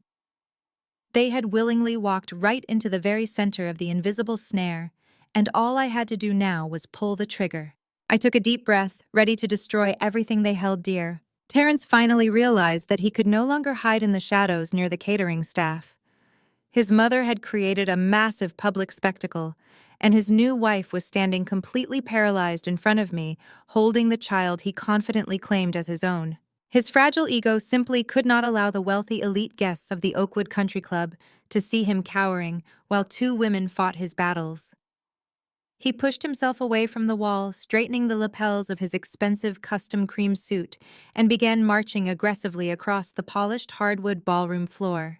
He tried desperately to project an aura of absolute unwavering authority, taking long, purposeful strides, but I could clearly see the slight frantic tremble in his hands and the nervous heavy sweat glistening near his hairline. He stepped directly between me and Miss Brenda, physically shielding Sasha with his body. He puffed out his chest, looking down at me with a fabricated expression of deep masculine outrage. He was actively playing the heroic role of the fierce protector, a strong, successful man defending his sacred new family from a bitter, hostile intruder. "Jada, you have caused enough of a scene here today," Terrence demanded, his voice tight and unnaturally loud, trying to ensure every single person in the massive room heard him successfully take control of the escalating situation. "My mother is absolutely right. You do not belong here. You came to my son's celebration just to spread your own toxic misery and try to tear down the beautiful, perfect life I have built. I am asking you nicely one final time to turn around and walk out those double doors before I have the private security team physically escort you off the club premises. Do not embarrass yourself any further." He glared at me, genuinely thinking his harsh words and his intimidating physical presence would finally be the thing that forced me into humiliated submission. He was firmly flanked by his mother, who was nodding emphatically in agreement, and his new wife, who was clinging desperately to his arm. They looked like a united, impenetrable front of high society perfection. But I just smiled. It was not a forced, polite smile or a tight, nervous grimace. It was a wide, genuine smile of absolute, pure, victorious anticipation. I let my eyes slowly drift from Terrence's flushed, angry face down to the sleeping baby, tightly wrapped in the expensive cashmere blanket. The innocent child was completely oblivious to the massive, destructive storm about to break. I looked back up, locking my gaze directly with Terrence. The entire sprawling ballroom was completely dead silent, eagerly waiting for my response. Every single wealthy guest was holding their breath, watching the incredible drama unfold right in the center of the room. I tilted my head slightly to the side, letting my voice carry clear, sharp, and perfectly articulate across the silent, expectant crowd. "The Carter heir," I asked, my tone dripping with absolute mocking disbelief. Are you absolutely sure about that, Terrence? The dangerous question hung in the heavy air like a suspended physical object. Terrence blinked, his fabricated mask of authority violently faltering for a fraction of a second. Miss Brenda let out a loud, dramatic scoff, waving her heavy, jeweled hand dismissively directly in my face. Of course he is sure, she spat, her harsh voice echoing loudly through the quiet room. You are completely delusional, Jada. Are you actually so incredibly desperate and terribly bitter that you are going to stand here in front of our entire elite community and question the undeniable paternity of my beautiful grandson? You have lost your absolute mind. But I was not looking at Miss Brenda. I kept my eyes entirely strictly focused on Terrence, watching the tiny, terrified gears frantically turning in his head. He knew exactly what I was truly capable of, and he knew I would never make a massive public challenge like this without holding a devastating weapon. The nervous sweat on his forehead intensified, pouring down his temples, and his tight grip on Sasha's waist visibly trembled. I did not waste another single second on their pathetic, predictable denials. I slowly lifted my elegant designer gold clutch, opening the heavy metallic clasp with a sharp, defining click.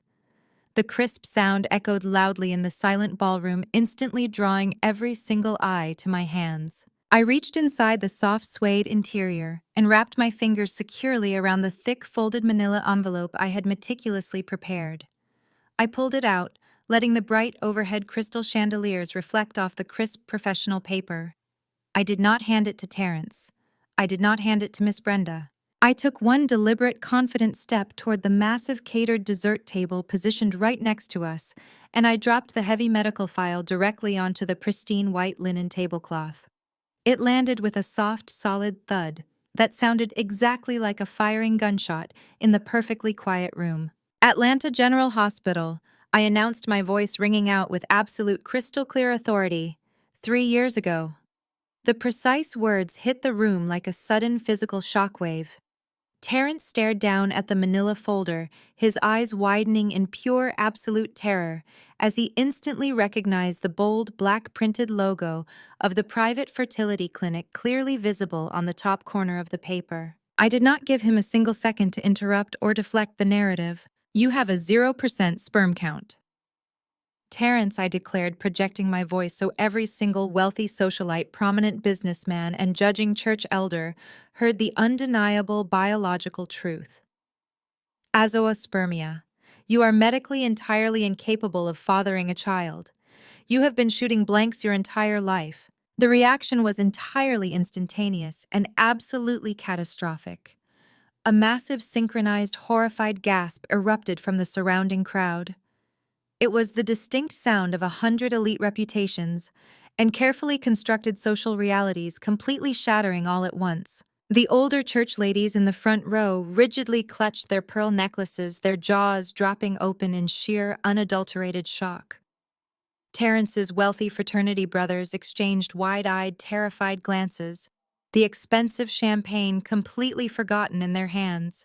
The polished wives of the local politicians covered their mouths, frantically whispering to one another as the incredible, scandalous reality of my precise words washed over them. The perfect, flawless narrative of the powerful Carter family dynasty had just been brutally, publicly executed right in front of their judging eyes. Miss Brenda physically stumbled backward, stepping on the hem of her lilac dress, as if I had reached out and violently slapped her across the face.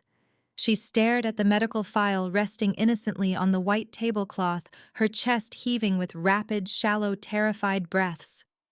"No," she whispered, her voice completely devoid of its usual booming, overbearing authority. "No, that is absolutely impossible. You are a disgusting liar." But her wide eyes betrayed her absolute, deep panic.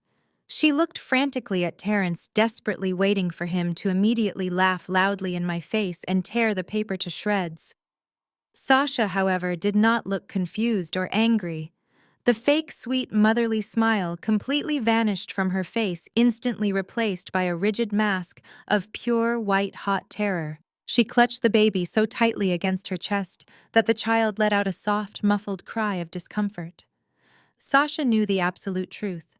She knew exactly what she had secretly done, and she realized in that exact horrifying moment that her elaborate, lucrative lie had just spectacularly, violently collapsed around her. Terrence underwent a horrifying, rapid physical transformation. All the blood completely drained from his handsome face, leaving his skin a sickly, pale, ashen gray. He stared down at the medical file, completely paralyzed by the sheer crushing magnitude of his sudden public exposure. Then, as the frantic whispering in the room rapidly grew louder, shifting from pure shock to direct, cruel mockery, the blood violently rushed back into his face, turning his cheeks and thick neck a dark, furious shade of red. His massive, incredibly fragile ego was actively short-circuiting, entirely unable to process the total absolute destruction of his masculine image in front of the most powerful, influential people in his entire social world.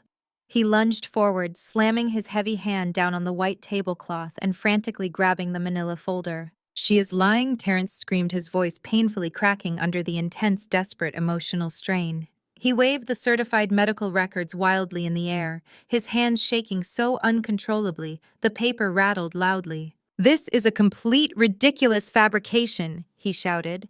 "She forged these documents because she is a bitter, barren woman who simply cannot stand to see me successful and happy.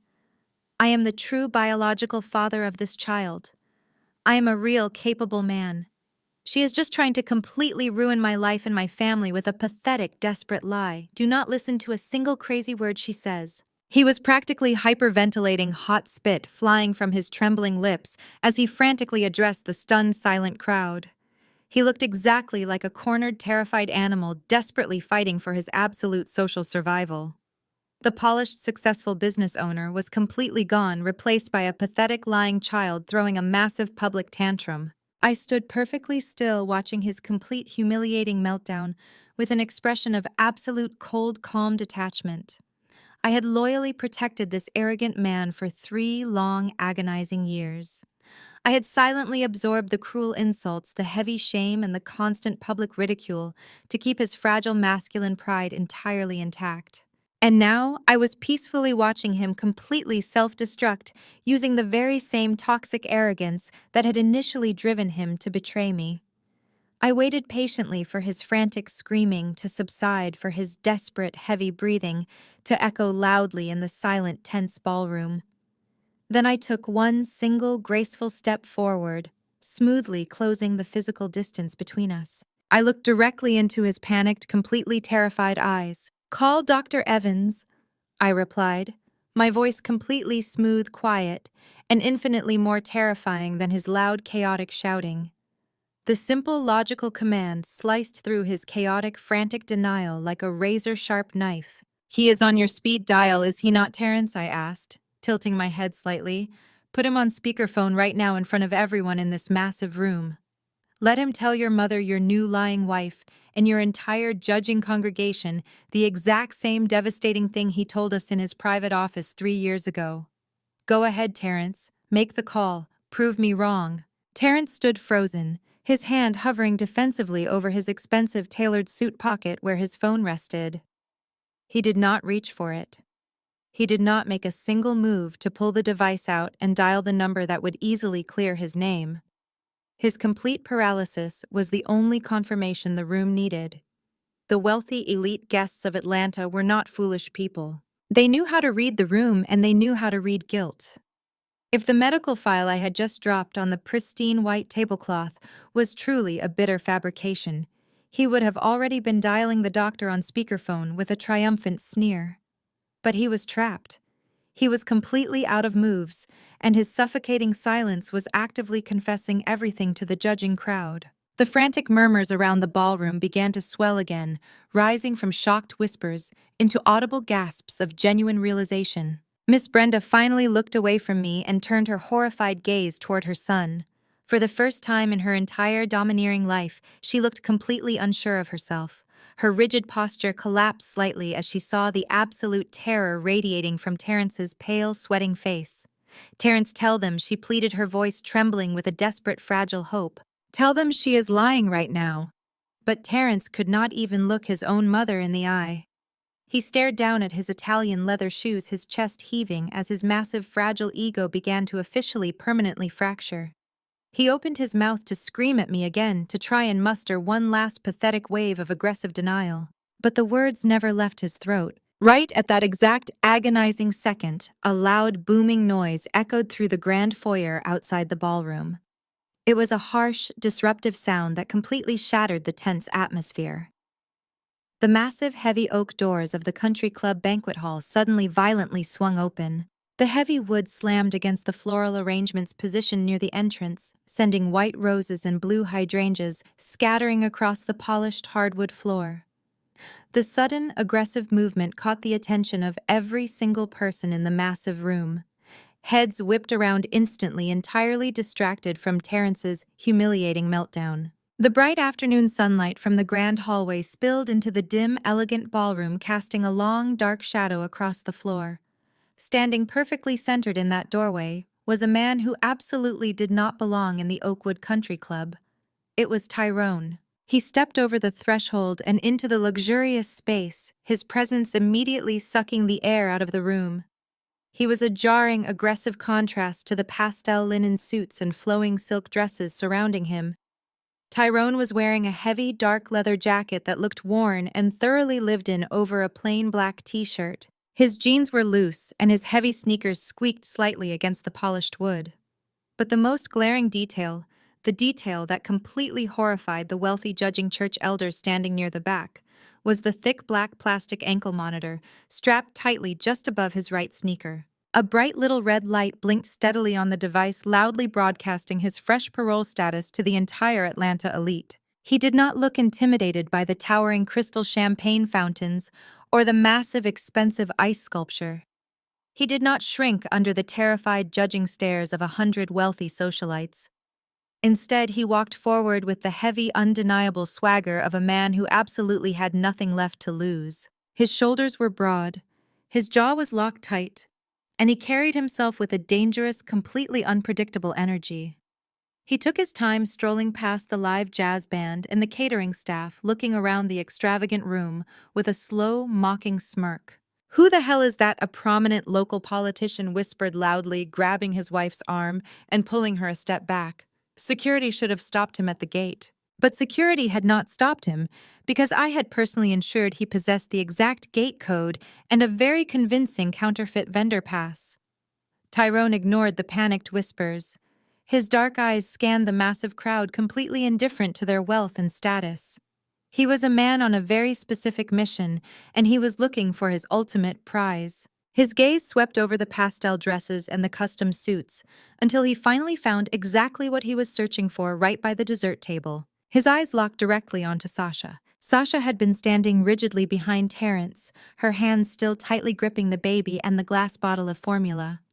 She was already drowning in the terrifying realization that her medical lie had been exposed, but she was entirely unprepared for the sheer physical manifestation of her past, walking right through the front door. I watched her perfectly manicured hands begin to violently tremble as the heavy sound of Tyrone's squeaking sneakers grew louder and louder. Sasha slowly turned her head, looking past Terrence's shoulder toward the ballroom entrance. The absolute complete horror that washed over her face was something I will never forget for as long as I live. It was a raw, visceral reaction of pure, unadulterated terror. All the remaining color completely, violently drained from her flawless makeup, leaving her looking like a hollow, terrified ghost. Her eyes widened so far, I thought they might actually pop out of her skull. She recognized the leather jacket. She recognized the aggressive swagger. She recognized the man she had secretly slept with in a bleak concrete prison visitation room exactly 9 months ago. Tyrone did not say a single word. He just kept walking slowly, confidently, directly toward our little dramatic circle by the cake table. His mocking smirk widened into a full, dangerous grin as he looked at the expensive miniature tuxedo Sasha had dressed the baby in. He knew exactly why he was there. The anonymous package my private investigator Leon had delivered to his halfway house had included the glossy party invitation featuring the baby's full face. Tyrone had taken one look at that photograph and immediately recognized his own exact facial features staring back at him. Sasha's breathing became shallow and ragged. She tried to take a step backward away from the approaching man, but her legs completely gave out beneath her. She stumbled slightly, bumping hard into the massive catering table behind her. The physical jolt sent a violent tremor through her arms. She was holding the sleeping infant securely in her left arm, but her right hand was completely losing its grip. Her fingers shook so violently she could no longer hold on to the smooth glass. The heavy glass baby bottle slipped entirely out of her manicured fingers. It seemed to fall in agonizing slow motion, tumbling through the tense, charged air.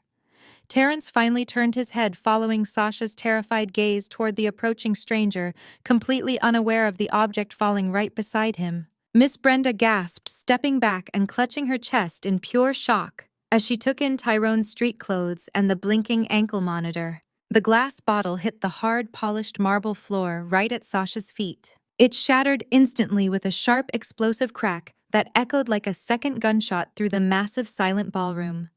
The thick glass completely exploded, sending sharp, jagged shards flying in every direction. The warm, white baby formula violently splattered upward, coating the pristine white lace of Sasha's expensive designer dress. The sticky liquid splashed across the polished toe of Terrence's custom Italian leather shoe, ruining the expensive material instantly. It pooled on the beautiful marble floor, a messy, chaotic puddle of broken glass, and spilled milk right in the center of their perfect fabricated celebration. The sharp sound of the shattering glass made the baby instantly wake up. The infant let out a loud, piercing wail of shock and discomfort, crying out into the massive room. The loud cry was the only sound left in the entire country club. Absolute total heavy silence fell over the rest of the room. The frantic whispering completely died. The wealthy guests stopped moving, stopped breathing, stopped blinking. They were entirely captivated by the incredible, escalating drama unfolding before them. A few moments ago, they thought a 0% sperm count was the biggest scandal this country club had ever seen. They had absolutely no idea the real climax was just walking through the door. Tyrone finally stopped walking. He stood exactly 5 feet away from Sasha, planting his heavy sneakers firmly on the marble floor, right at the edge of the spilled white formula. He looked down at the shattered glass, then up at the crying baby, and finally directly into Sasha's terrified, completely empty eyes. He did not look at Terrence. He did not look at Miss Brenda. He treated the Carter family like they were completely invisible, entirely irrelevant to the situation at hand. He was reclaiming his property, and he was doing it in front of the entire Atlanta elite. Well, well, well. Tyrone finally spoke, his deep, rough voice easily carrying across the completely silent room. His tone was casual, almost friendly, but laced with a dark, lethal edge that made the nearby sorority sisters visibly shudder. Sasha could not speak. Her mouth opened and closed, but absolutely no sound came out.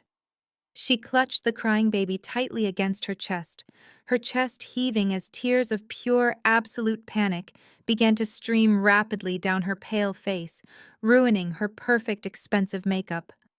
She looked at Tyrone like he was the Grim Reaper coming to collect a massive outstanding debt.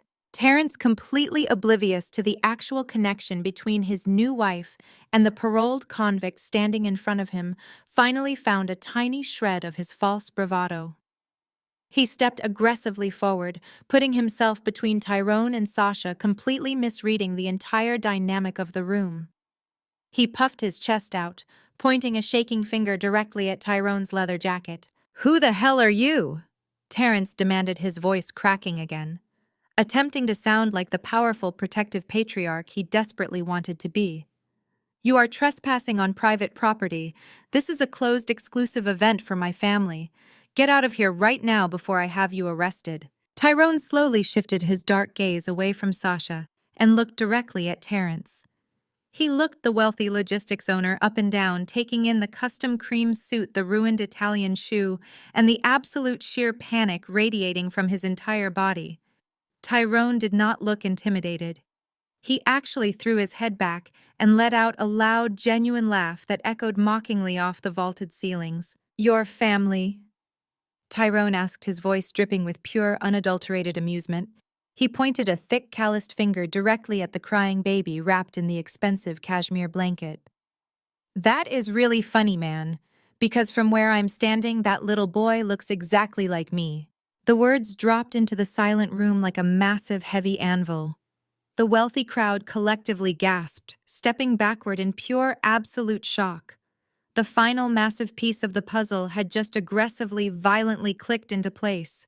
The 0% sperm count, the fabricated miracle, the desperate lies. It was all suddenly completely perfectly clear to every single person standing in the Oakwood Country Club. Terrence Carter was not a blessed patriarch building a powerful family legacy. He was a gullible, arrogant fool who had been completely played by a desperate woman and a paroled convict. I stood quietly near the dessert table, smoothing my emerald green silk dress, entirely untouched by the shattered glass or the spilled formula. I had promised myself I would tear down their dynasty brick by brick. But watching Tyrone's swagger and Sasha's total collapse, I realized I did not even need to tear it down. I just had to open the door and let them entirely destroy themselves. Tyrone took one step closer to the crying infant, his heavy sneaker crunching loudly on a piece of the broken glass. He smiled a wide, terrifying smile that promised absolute ruin for the Carter family. The ultimate climax had arrived, and the devastation was absolutely glorious to witness. Two heavy-set country club security guards in crisp navy blazers finally burst through the shattered floral entrance behind Tyrone. They were panting heavily, their radios buzzing with frantic loud static as they desperately tried to catch up to the man who had effortlessly bypassed their strict outer perimeter. "Sir, you need to step away from the guests right now," one of the guards shouted, reaching out a hesitant hand to forcefully grab Tyrone's heavy leather shoulder. Tyrone did not even flinch. He did not break his deliberate stride. He simply turned his head slightly, shooting the uniformed guard a look so incredibly dark and violently unhinged that the man immediately froze completely mid-step. Tyrone possessed the kind of raw, street-forged intimidation that elite country club security guards simply did not know how to actively handle. He casually shrugged off the guard's hesitating hand and turned his full, undivided attention back to the trembling woman standing completely paralyzed in front of him. Sasha was actively hyperventilating, now her chest rising and falling in rapid, shallow gasps that made the expensive white lace of her flowing dress flutter wildly. She looked exactly like a trapped, cornered animal, desperately searching the luxurious grand ballroom for a non-existent exit. Tyrone took another deliberate, heavy step forward, completely ignoring the armed security guards hovering nervously behind him. He looked down at the crying infant still clutched tightly against Sasha's formula-stained chest. His dark eyes softened for a fraction of a second as he took in the undeniable physical reality of his own flesh and blood, but that brief flash of paternal recognition was instantly violently replaced by a sharp, cruel smirk directed entirely at the terrified mother. "You changed your number, baby," Tyrone said, his deep, rough voice cutting effortlessly through the heavy, suffocating silence of the grand ballroom. His words were slow and deliberate, actively soaking in the absolute, pure terror radiating from her pale face. "You completely disappeared on me, but you forgot I kept careful track of the exact dates from my furlough weekend. You really thought you could just swap me out for a guy in a custom cream suit and pretend I simply ceased to exist." The devastating words hung in the air, wrapping tightly around Terrence's throat, like a thick, heavy iron chain. He stood perfectly still, his mind aggressively racing as the dense, thick fog of his own massive, fragile ego finally began to permanently clear. He slowly turned his head, looking closely at the rough, paroled convict standing confidently in his exclusive territory. He looked at Tyrone's strong, squared jawline, his dark, piercing eyes, and the highly distinctive, sharp shape of his brow. Then Terrence slowly, agonizingly lowered his gaze to the crying baby Sasha was desperately holding. The infant, who was currently wearing a ridiculous, expensive miniature tuxedo, bought exclusively with Carter family logistics money, possessed the exact same strong jawline, the exact same dark eyes, and the exact same distinctive brow. There was absolutely zero trace of Terrence in that child. None. The realization hit him with the brutal, unstoppable force of a speeding freight train. He slowly turned his head back toward the pristine white tablecloth where the certified medical file still rested. 0% sperm count. Azoospermia. The bold black letters seemed to burn brightly under the expensive crystal chandeliers, mocking his entire existence. He looked back at Sasha, watching her tremble in pure, unadulterated guilt under Tyrone's dark, mocking stare. The complicated timeline math finally effortlessly clicked in his head, completely shattering the fragile, beautiful illusion he had desperately clung to for the past 8 long months. He vividly remembered the fateful night of the charity gala. He remembered drinking far too much expensive vintage champagne, actively trying to drown his deep, lingering insecurities about his failing masculinity. He remembered waking up the next morning with a massive, pounding headache and a hazy, completely fragmented memory of the night before. Sasha had been sitting quietly on the edge of his bed, crying softly, feeding him a completely fabricated, dramatic story about a drunken, passionate mistake. She had actively weaponized his absolute, deepest psychological vulnerability against him.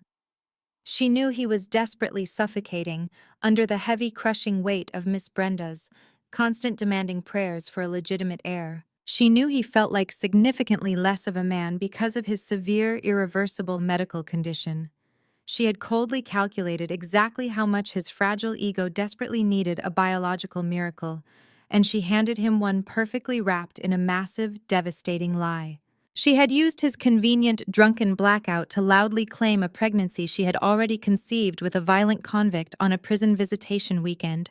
She desperately needed a wealthy, powerful man to unconditionally fund her luxurious lifestyle and secure her elevated status in Atlanta high society. Terrence realized with a sickening, overwhelming wave of pure physical nausea that he had been nothing more than an easy, incredibly gullible mark. His desperate, frantic need to be a revered father, to aggressively prove his virility to his judging mother and his wealthy, successful peers, had made him the absolute, perfect blind victim. He had eagerly, willingly thrown away a loyal, successful wife who had fiercely protected his darkest secret. He had foolishly signed away his lucrative equity in a thriving, rapidly expanding public relations firm. He had willingly taken on massive, crippling commercial debt and alienated his true supporters, all to fiercely protect a legacy that actually belonged to a man currently wearing a state-mandated blinking ankle monitor. The absolute crushing magnitude of his profound, blinding stupidity washed over him, making his knees physically buckle. He stumbled backward, gripping the sharp edge of the catered dessert table to keep himself from collapsing completely onto the shattered glass and spilled white formula covering the beautiful marble floor. Miss Brenda, who had been standing rigidly beside her son, finally understood the absolute devastating reality of the situation. Her pristine, flawless social world was actively imploding right in front of her judging church congregation. She let out a soft, pathetic whimper, clutching her heavy pearl necklace so tightly the string threatened to completely snap.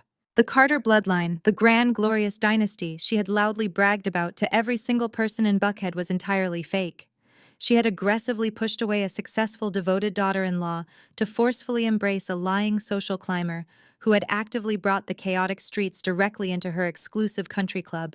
Her face crumpled, losing all its domineering, fierce authority, instantly transforming her into a weak, terrified old woman. Standing a few feet away, LaToya was completely speechless, her mouth hanging wide open as she stared at the paroled convict who was now officially the father of her presumed nephew. The entire Carter family structure was collapsing into absolute total ruin. Tyrone slowly pulled his dark, intense gaze away from Sasha's weeping face and turned his full, undivided attention toward the crumbling, broken man leaning heavily against the catering table. Tyrone tilted his head slightly, observing Terrence with a potent mixture of dark amusement and profound, utter disrespect. He looked at the ruined Italian leather shoe heavily coated in sticky white baby formula. He looked at the expensive tailored cream suit that was now wrinkled and completely soaked in cold, nervous sweat. Tyrone represented absolutely everything Terrence deeply despised and fiercely feared. He was a man from the rough, forgotten streets, a man entirely without generational wealth, without corporate status, without a pristine, curated public reputation. Yet in this exact defining moment, under the bright, glaring lights of the most exclusive country club in the entire city, Tyrone was the undisputed, absolute victor. He possessed the one single natural biological thing Terrence could never ever buy with all his millions. He possessed true, undeniable fatherhood. Tyrone took a slow, casual step toward Terrence, deliberately aggressively invading his personal physical space.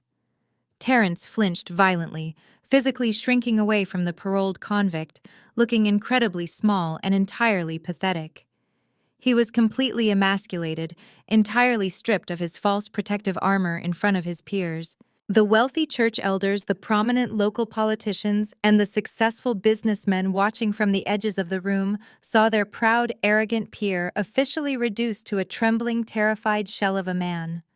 They saw the absolute, definitive, humiliating end of the mighty Carter dynasty playing out in real time. Tyrone reached out with one thick, heavily calloused hand and casually flicked the expensive silk lapel of Terrence's ruined suit jacket.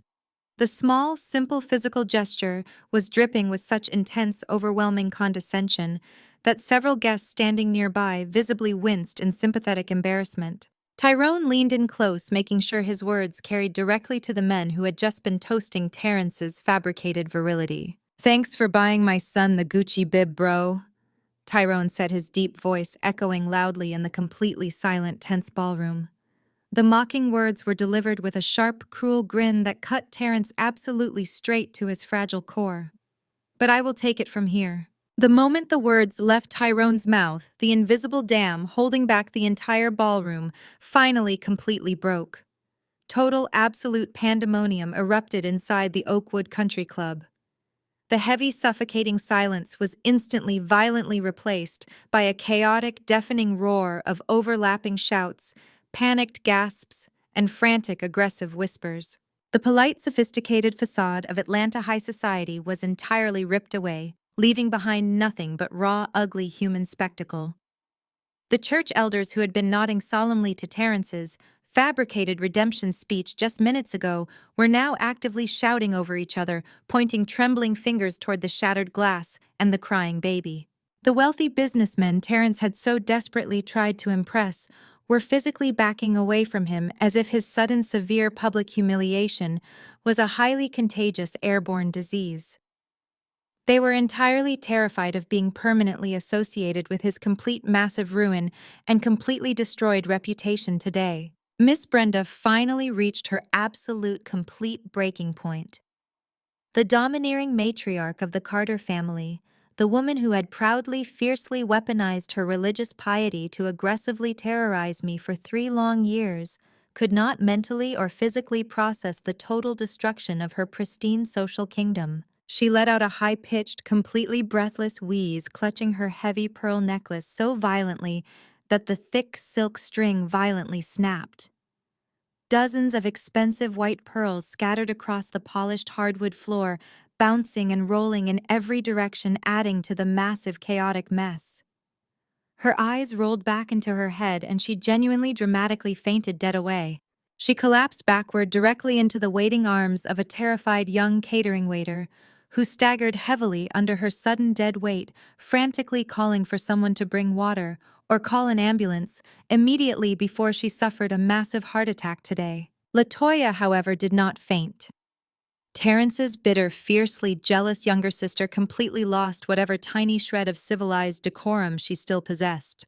Her face twisted into a terrifying mask of pure, unadulterated fury, and she aggressively lunged forward, pointing a long, manicured finger directly into Sasha's pale, weeping face. "You lying, manipulative trash!"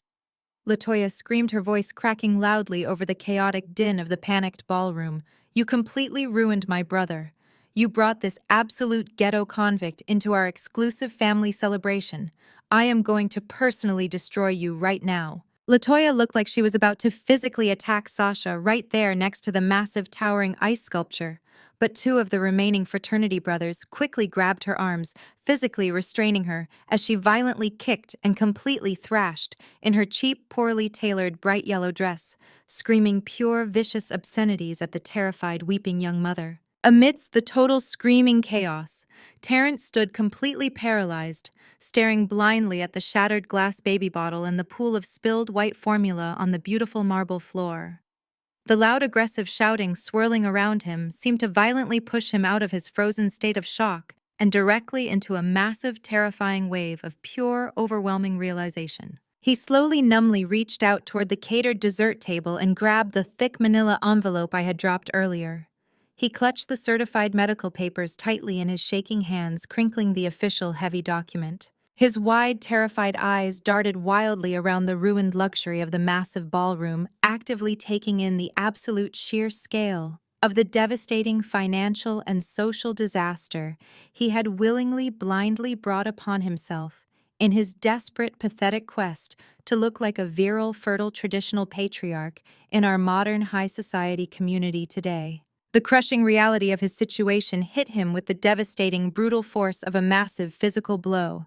He had not just lost his pristine public reputation today, he had lost his entire absolute financial future completely. He vividly remembered the cold, sterile conference room downtown. He remembered the smug, victorious smile he had worn when he aggressively demanded to completely expedite our legal divorce proceedings. He had willingly, eagerly signed away his full 50% equity in my rapidly expanding, wildly successful public relations firm. He had eagerly, entirely abandoned a highly lucrative, booming business just so he could quickly, legally marry a lying, deceptive woman and proudly claim a newborn child that completely biologically belonged to a violent paroled convict. The sheer profound depth of his catastrophic business mistake settled heavily directly into his chest, completely, violently stealing the breath right from his lungs forever in this room. But the absolute horrific truth went even deeper than his lost equity. Terrence had willingly, enthusiastically taken on massive, crippling, underwater commercial real estate mortgages, thinking he was cleverly, safely securing a wealthy, impressive portfolio for his new grand dynasty. He had heavily leveraged his primary logistics company, actively taking on dangerous, high-interest debt to unconditionally fund Sasha's luxurious, extravagant lifestyle, to buy the massive, expensive Buckhead mansion, and to throw this ridiculous, excessively expensive celebration. He had completely bankrupted his own established corporate empire, all to proudly, fiercely defend a toxic masculine ego that was entirely, completely fabricated from the very start. He was completely broke, legally tied to massive, crushing, insurmountable debt, and officially permanently branded as the absolute biggest, gullible, trusting fool in all of Atlanta high society. He possessed absolutely nothing left to his highly respected family name, and his massive bank accounts empty today. The sheer terrifying magnitude of his profound, blinding stupidity actively physically broke him. The crushing, immense weight of the debt, the heavy public shame, the absolute total destruction of his precious ego, it was all entirely too much for his fragile, weak mind to successfully process in one moment. His deep flush of extreme embarrassment violently shifted into a dark, dangerous shade of absolute, unhinged, raw rage. He dropped the crumpled medical file onto the floor, his hands curling into tight, shaking, aggressive fists. He let out a loud, guttural scream of pure, masculine, agonizing pain that temporarily silenced the surrounding frantic guests entirely. "You ruined my entire life!" Terrence violently roared, his bloodshot eyes locking directly, entirely onto Sasha, who was still frantically weeping while tightly clutching the screaming newborn baby. "You stole absolutely everything from me, you manipulative, lying, pathetic, completely worthless, treacherous, dirty little snake right now." He completely, violently snapped. He lunged aggressively forward across the shattered glass directly toward his terrified, weeping wife, his hands outstretched like desperate claws, violently aiming right for her pale throat. Sasha screamed a high, piercing sound of pure physical terror, clutching the crying baby even tighter against her chest, entirely bracing for the brutal, massive impact. But Terrence never even came close to successfully touching her. Tyrone moved with incredible, terrifying, street-forged, blinding speed, stepping effortlessly, perfectly into Terrence's chaotic, aggressive path. As Terrence wildly, desperately lunged, Tyrone planted his heavy sneaker firmly and violently shoved his massive open palm directly hard into the very center of Terrence's tailored, cream-expensive silk chest immediately. The sheer incredible physical force of the sudden violent impact lifted Terrence entirely off his expensive ruined Italian shoes, flying backward wildly through the incredibly tense cold ballroom air, perfectly landing hard right now. He crashed violently, incredibly hard, directly into the towering crystal champagne fountain. The massive, extravagant tower completely collapsed immediately. Hundreds of expensive crystal flutes shattered violently against the polished hardwood floor, actively raining sharp, sparkling, deadly glass absolutely everywhere. Sticky sweet vintage Prosecco violently flooded the floor, mixing chaotically, disastrously with the spilled baby milk and the scattered white pearls from Miss Brenda's severely broken necklace. Terrence landed incredibly heavily right in the very center of the massive, sharp, dangerous wreckage, crying out in loud, pathetic, genuine physical pain. "Sit down," rich boy Tyrone commanded, his deep, rough, street-hardened voice, echoing with absolute, complete, lethal, unquestionable authority. "You are not touching the mother of my child. You already bought the massive, expensive house and generously paid all the hospital bills. Your pathetic little part in this entirely fake family drama is officially completely over forever, starting right now today." Terrence lay there entirely defeated, completely broken, weeping loudly, openly in front of the horrified, staring eyes of his elite peers. I did not say another single word. I did not need to. My total, absolute silence was the ultimate, loud, undeniable victory. I reached down smoothly, picking up my expensive gold designer clutch. I turned my back on the pathetic, sobbing mess of the Carter family and began my slow, deliberate, elegant walk toward the grand exit. I approached the massive, chaotic puddle of spilled white baby milk, sticky Prosecco, and dangerously sharp, shattered glass lying directly in my path. I gracefully, effortlessly stepped perfectly, entirely over the completely ruined disaster. As I confidently walked out, the entire elite high society crowd actively, physically parted from me, exactly like the Red Sea, their pale, stunned faces a fascinating, beautiful mix of pure, terrifying shock and absolute, sheer, unadulterated respect. 3 months have passed since that spectacular afternoon at the Oakwood Country Club. The glorious memory of my flawless exit still brings a warm, genuine smile to my face every single time I think about it. News of the massive, scandalous confrontation spread through the elite circles of Atlanta high society faster than a raging wildfire. The fallout was absolutely swift, brutal, and entirely unforgiving. Terrence quickly learned that the exact same wealthy, influential peers who had eagerly toasted his fabricated legacy were the very first people to completely turn their backs on him when the ugly, undeniable truth finally came out. His primary logistics company began violently bleeding money almost immediately. The prominent local politicians and wealthy businessmen who had previously relied heavily on his corporate shipping network rapidly canceled their massive lucrative contracts, citing severe concerns about his incredibly poor personal judgment and severely damaged public character. To make matters infinitely worse, Terrence was completely permanently chained to the massive underwater commercial real estate mortgages he had so arrogantly demanded during our expedited legal divorce proceedings. Without the steady, reliable income from my booming public relations firm to quietly subsidize his terrible investments, the heavy bank loans quickly went into default. He was recently forced to publicly sell off his fleet of expensive luxury cars and put the massive, extravagant Buckhead mansion up for emergency short sale just to avoid complete total corporate bankruptcy. The proud, arrogant man who had once stood in a luxury restaurant and cruelly mocked my supposed inability to build a lasting dynasty was now spending his days frantically dodging aggressive calls from relentless debt collectors. Sasha experienced an equally devastating, catastrophic fall from absolute grace. The wealthy, glamorous lifestyle she had desperately manipulated and lied to secure vanished instantly like smoke in the wind. Terrence immediately threw her out of the massive house the very same night of the country club disaster, completely cutting off all her access to his rapidly dwindling bank accounts. But her absolute biggest nightmare was not losing the wealthy husband or the expensive designer clothes. Her ultimate ruin came directly in the form of Tyrone. He did not just aggressively claim his biological son at the party, he actively dragged Sasha straight into the harsh, unforgiving reality of family court.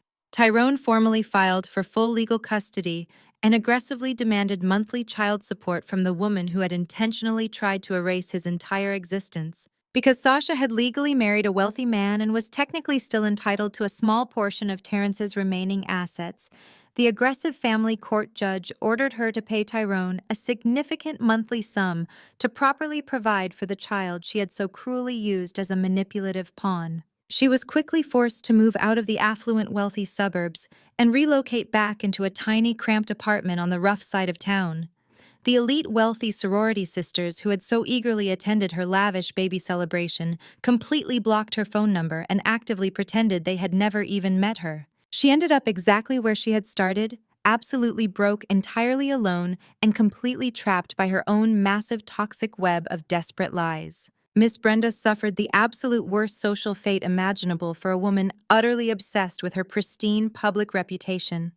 The Carter family name, which she had aggressively protected and weaponized for decades, became nothing more than a punchline throughout the entire Atlanta megachurch community. She was entirely stripped of her prestigious leadership positions within the church congregation because the religious elders absolutely refused to follow a woman whose own household was built entirely on such massive public deception. She barely ever leaves her house anymore, too completely ashamed to face the judgmental whispers and the cruel, mocking stares of the women she used to look down upon. The grand, glorious dynasty she had ruthlessly demanded was reduced to absolute total ash. As for me, my life has become a beautiful, peaceful masterpiece. I am currently sitting in my newly renovated corner office, looking out over the glittering downtown Atlanta skyline, sipping a warm cup of herbal tea, and glowing with absolute pure inner peace. The morning sunlight feels incredibly warm and entirely perfectly welcoming against my skin today. My public relations agency has completely exploded since the divorce, entirely doubling its corporate revenue and aggressively expanding into 3 new major cities across the eastern seaboard. Removing Terrence's massive fragile ego and his constant toxic negativity from my daily life was the absolute greatest business decision I ever inadvertently made. I no longer have to constantly shrink my massive ambition to make a weak man feel incredibly strong. I no longer have to actively apologize for my fierce intelligence or hide my incredible professional success behind his fragile, deeply insecure shadow. I am officially standing entirely in my own brilliant light now, and it feels absolutely incredibly entirely magnificent. My brand new, extremely loyal corporate clients actively fiercely respect my unyielding strength and my completely flawless strategic vision today. Looking back on that terrible day when I was viciously thrown out of my own family cookout, I can honestly, officially, definitively say that it was actually the single greatest ultimate blessing I ever received. They completely severely underestimated my incredible resilience and my fierce, quiet strength. They aggressively pushed me right to the absolute edge, assuming I would simply quietly fall apart and entirely disappear. They truly thought they buried me, but they did not know I was a seed. I flourished in the dark soil they threw on top of me, and I grew into something absolutely entirely unbreakable. Sometimes the trash takes itself out. You just have to stand back and let it happen. Have you ever let someone's own lies destroy them? Tell me your story in the comments. Do not forget to like, subscribe, and share this with a queen who needs to remember her worth. Until next time, stay unbothered.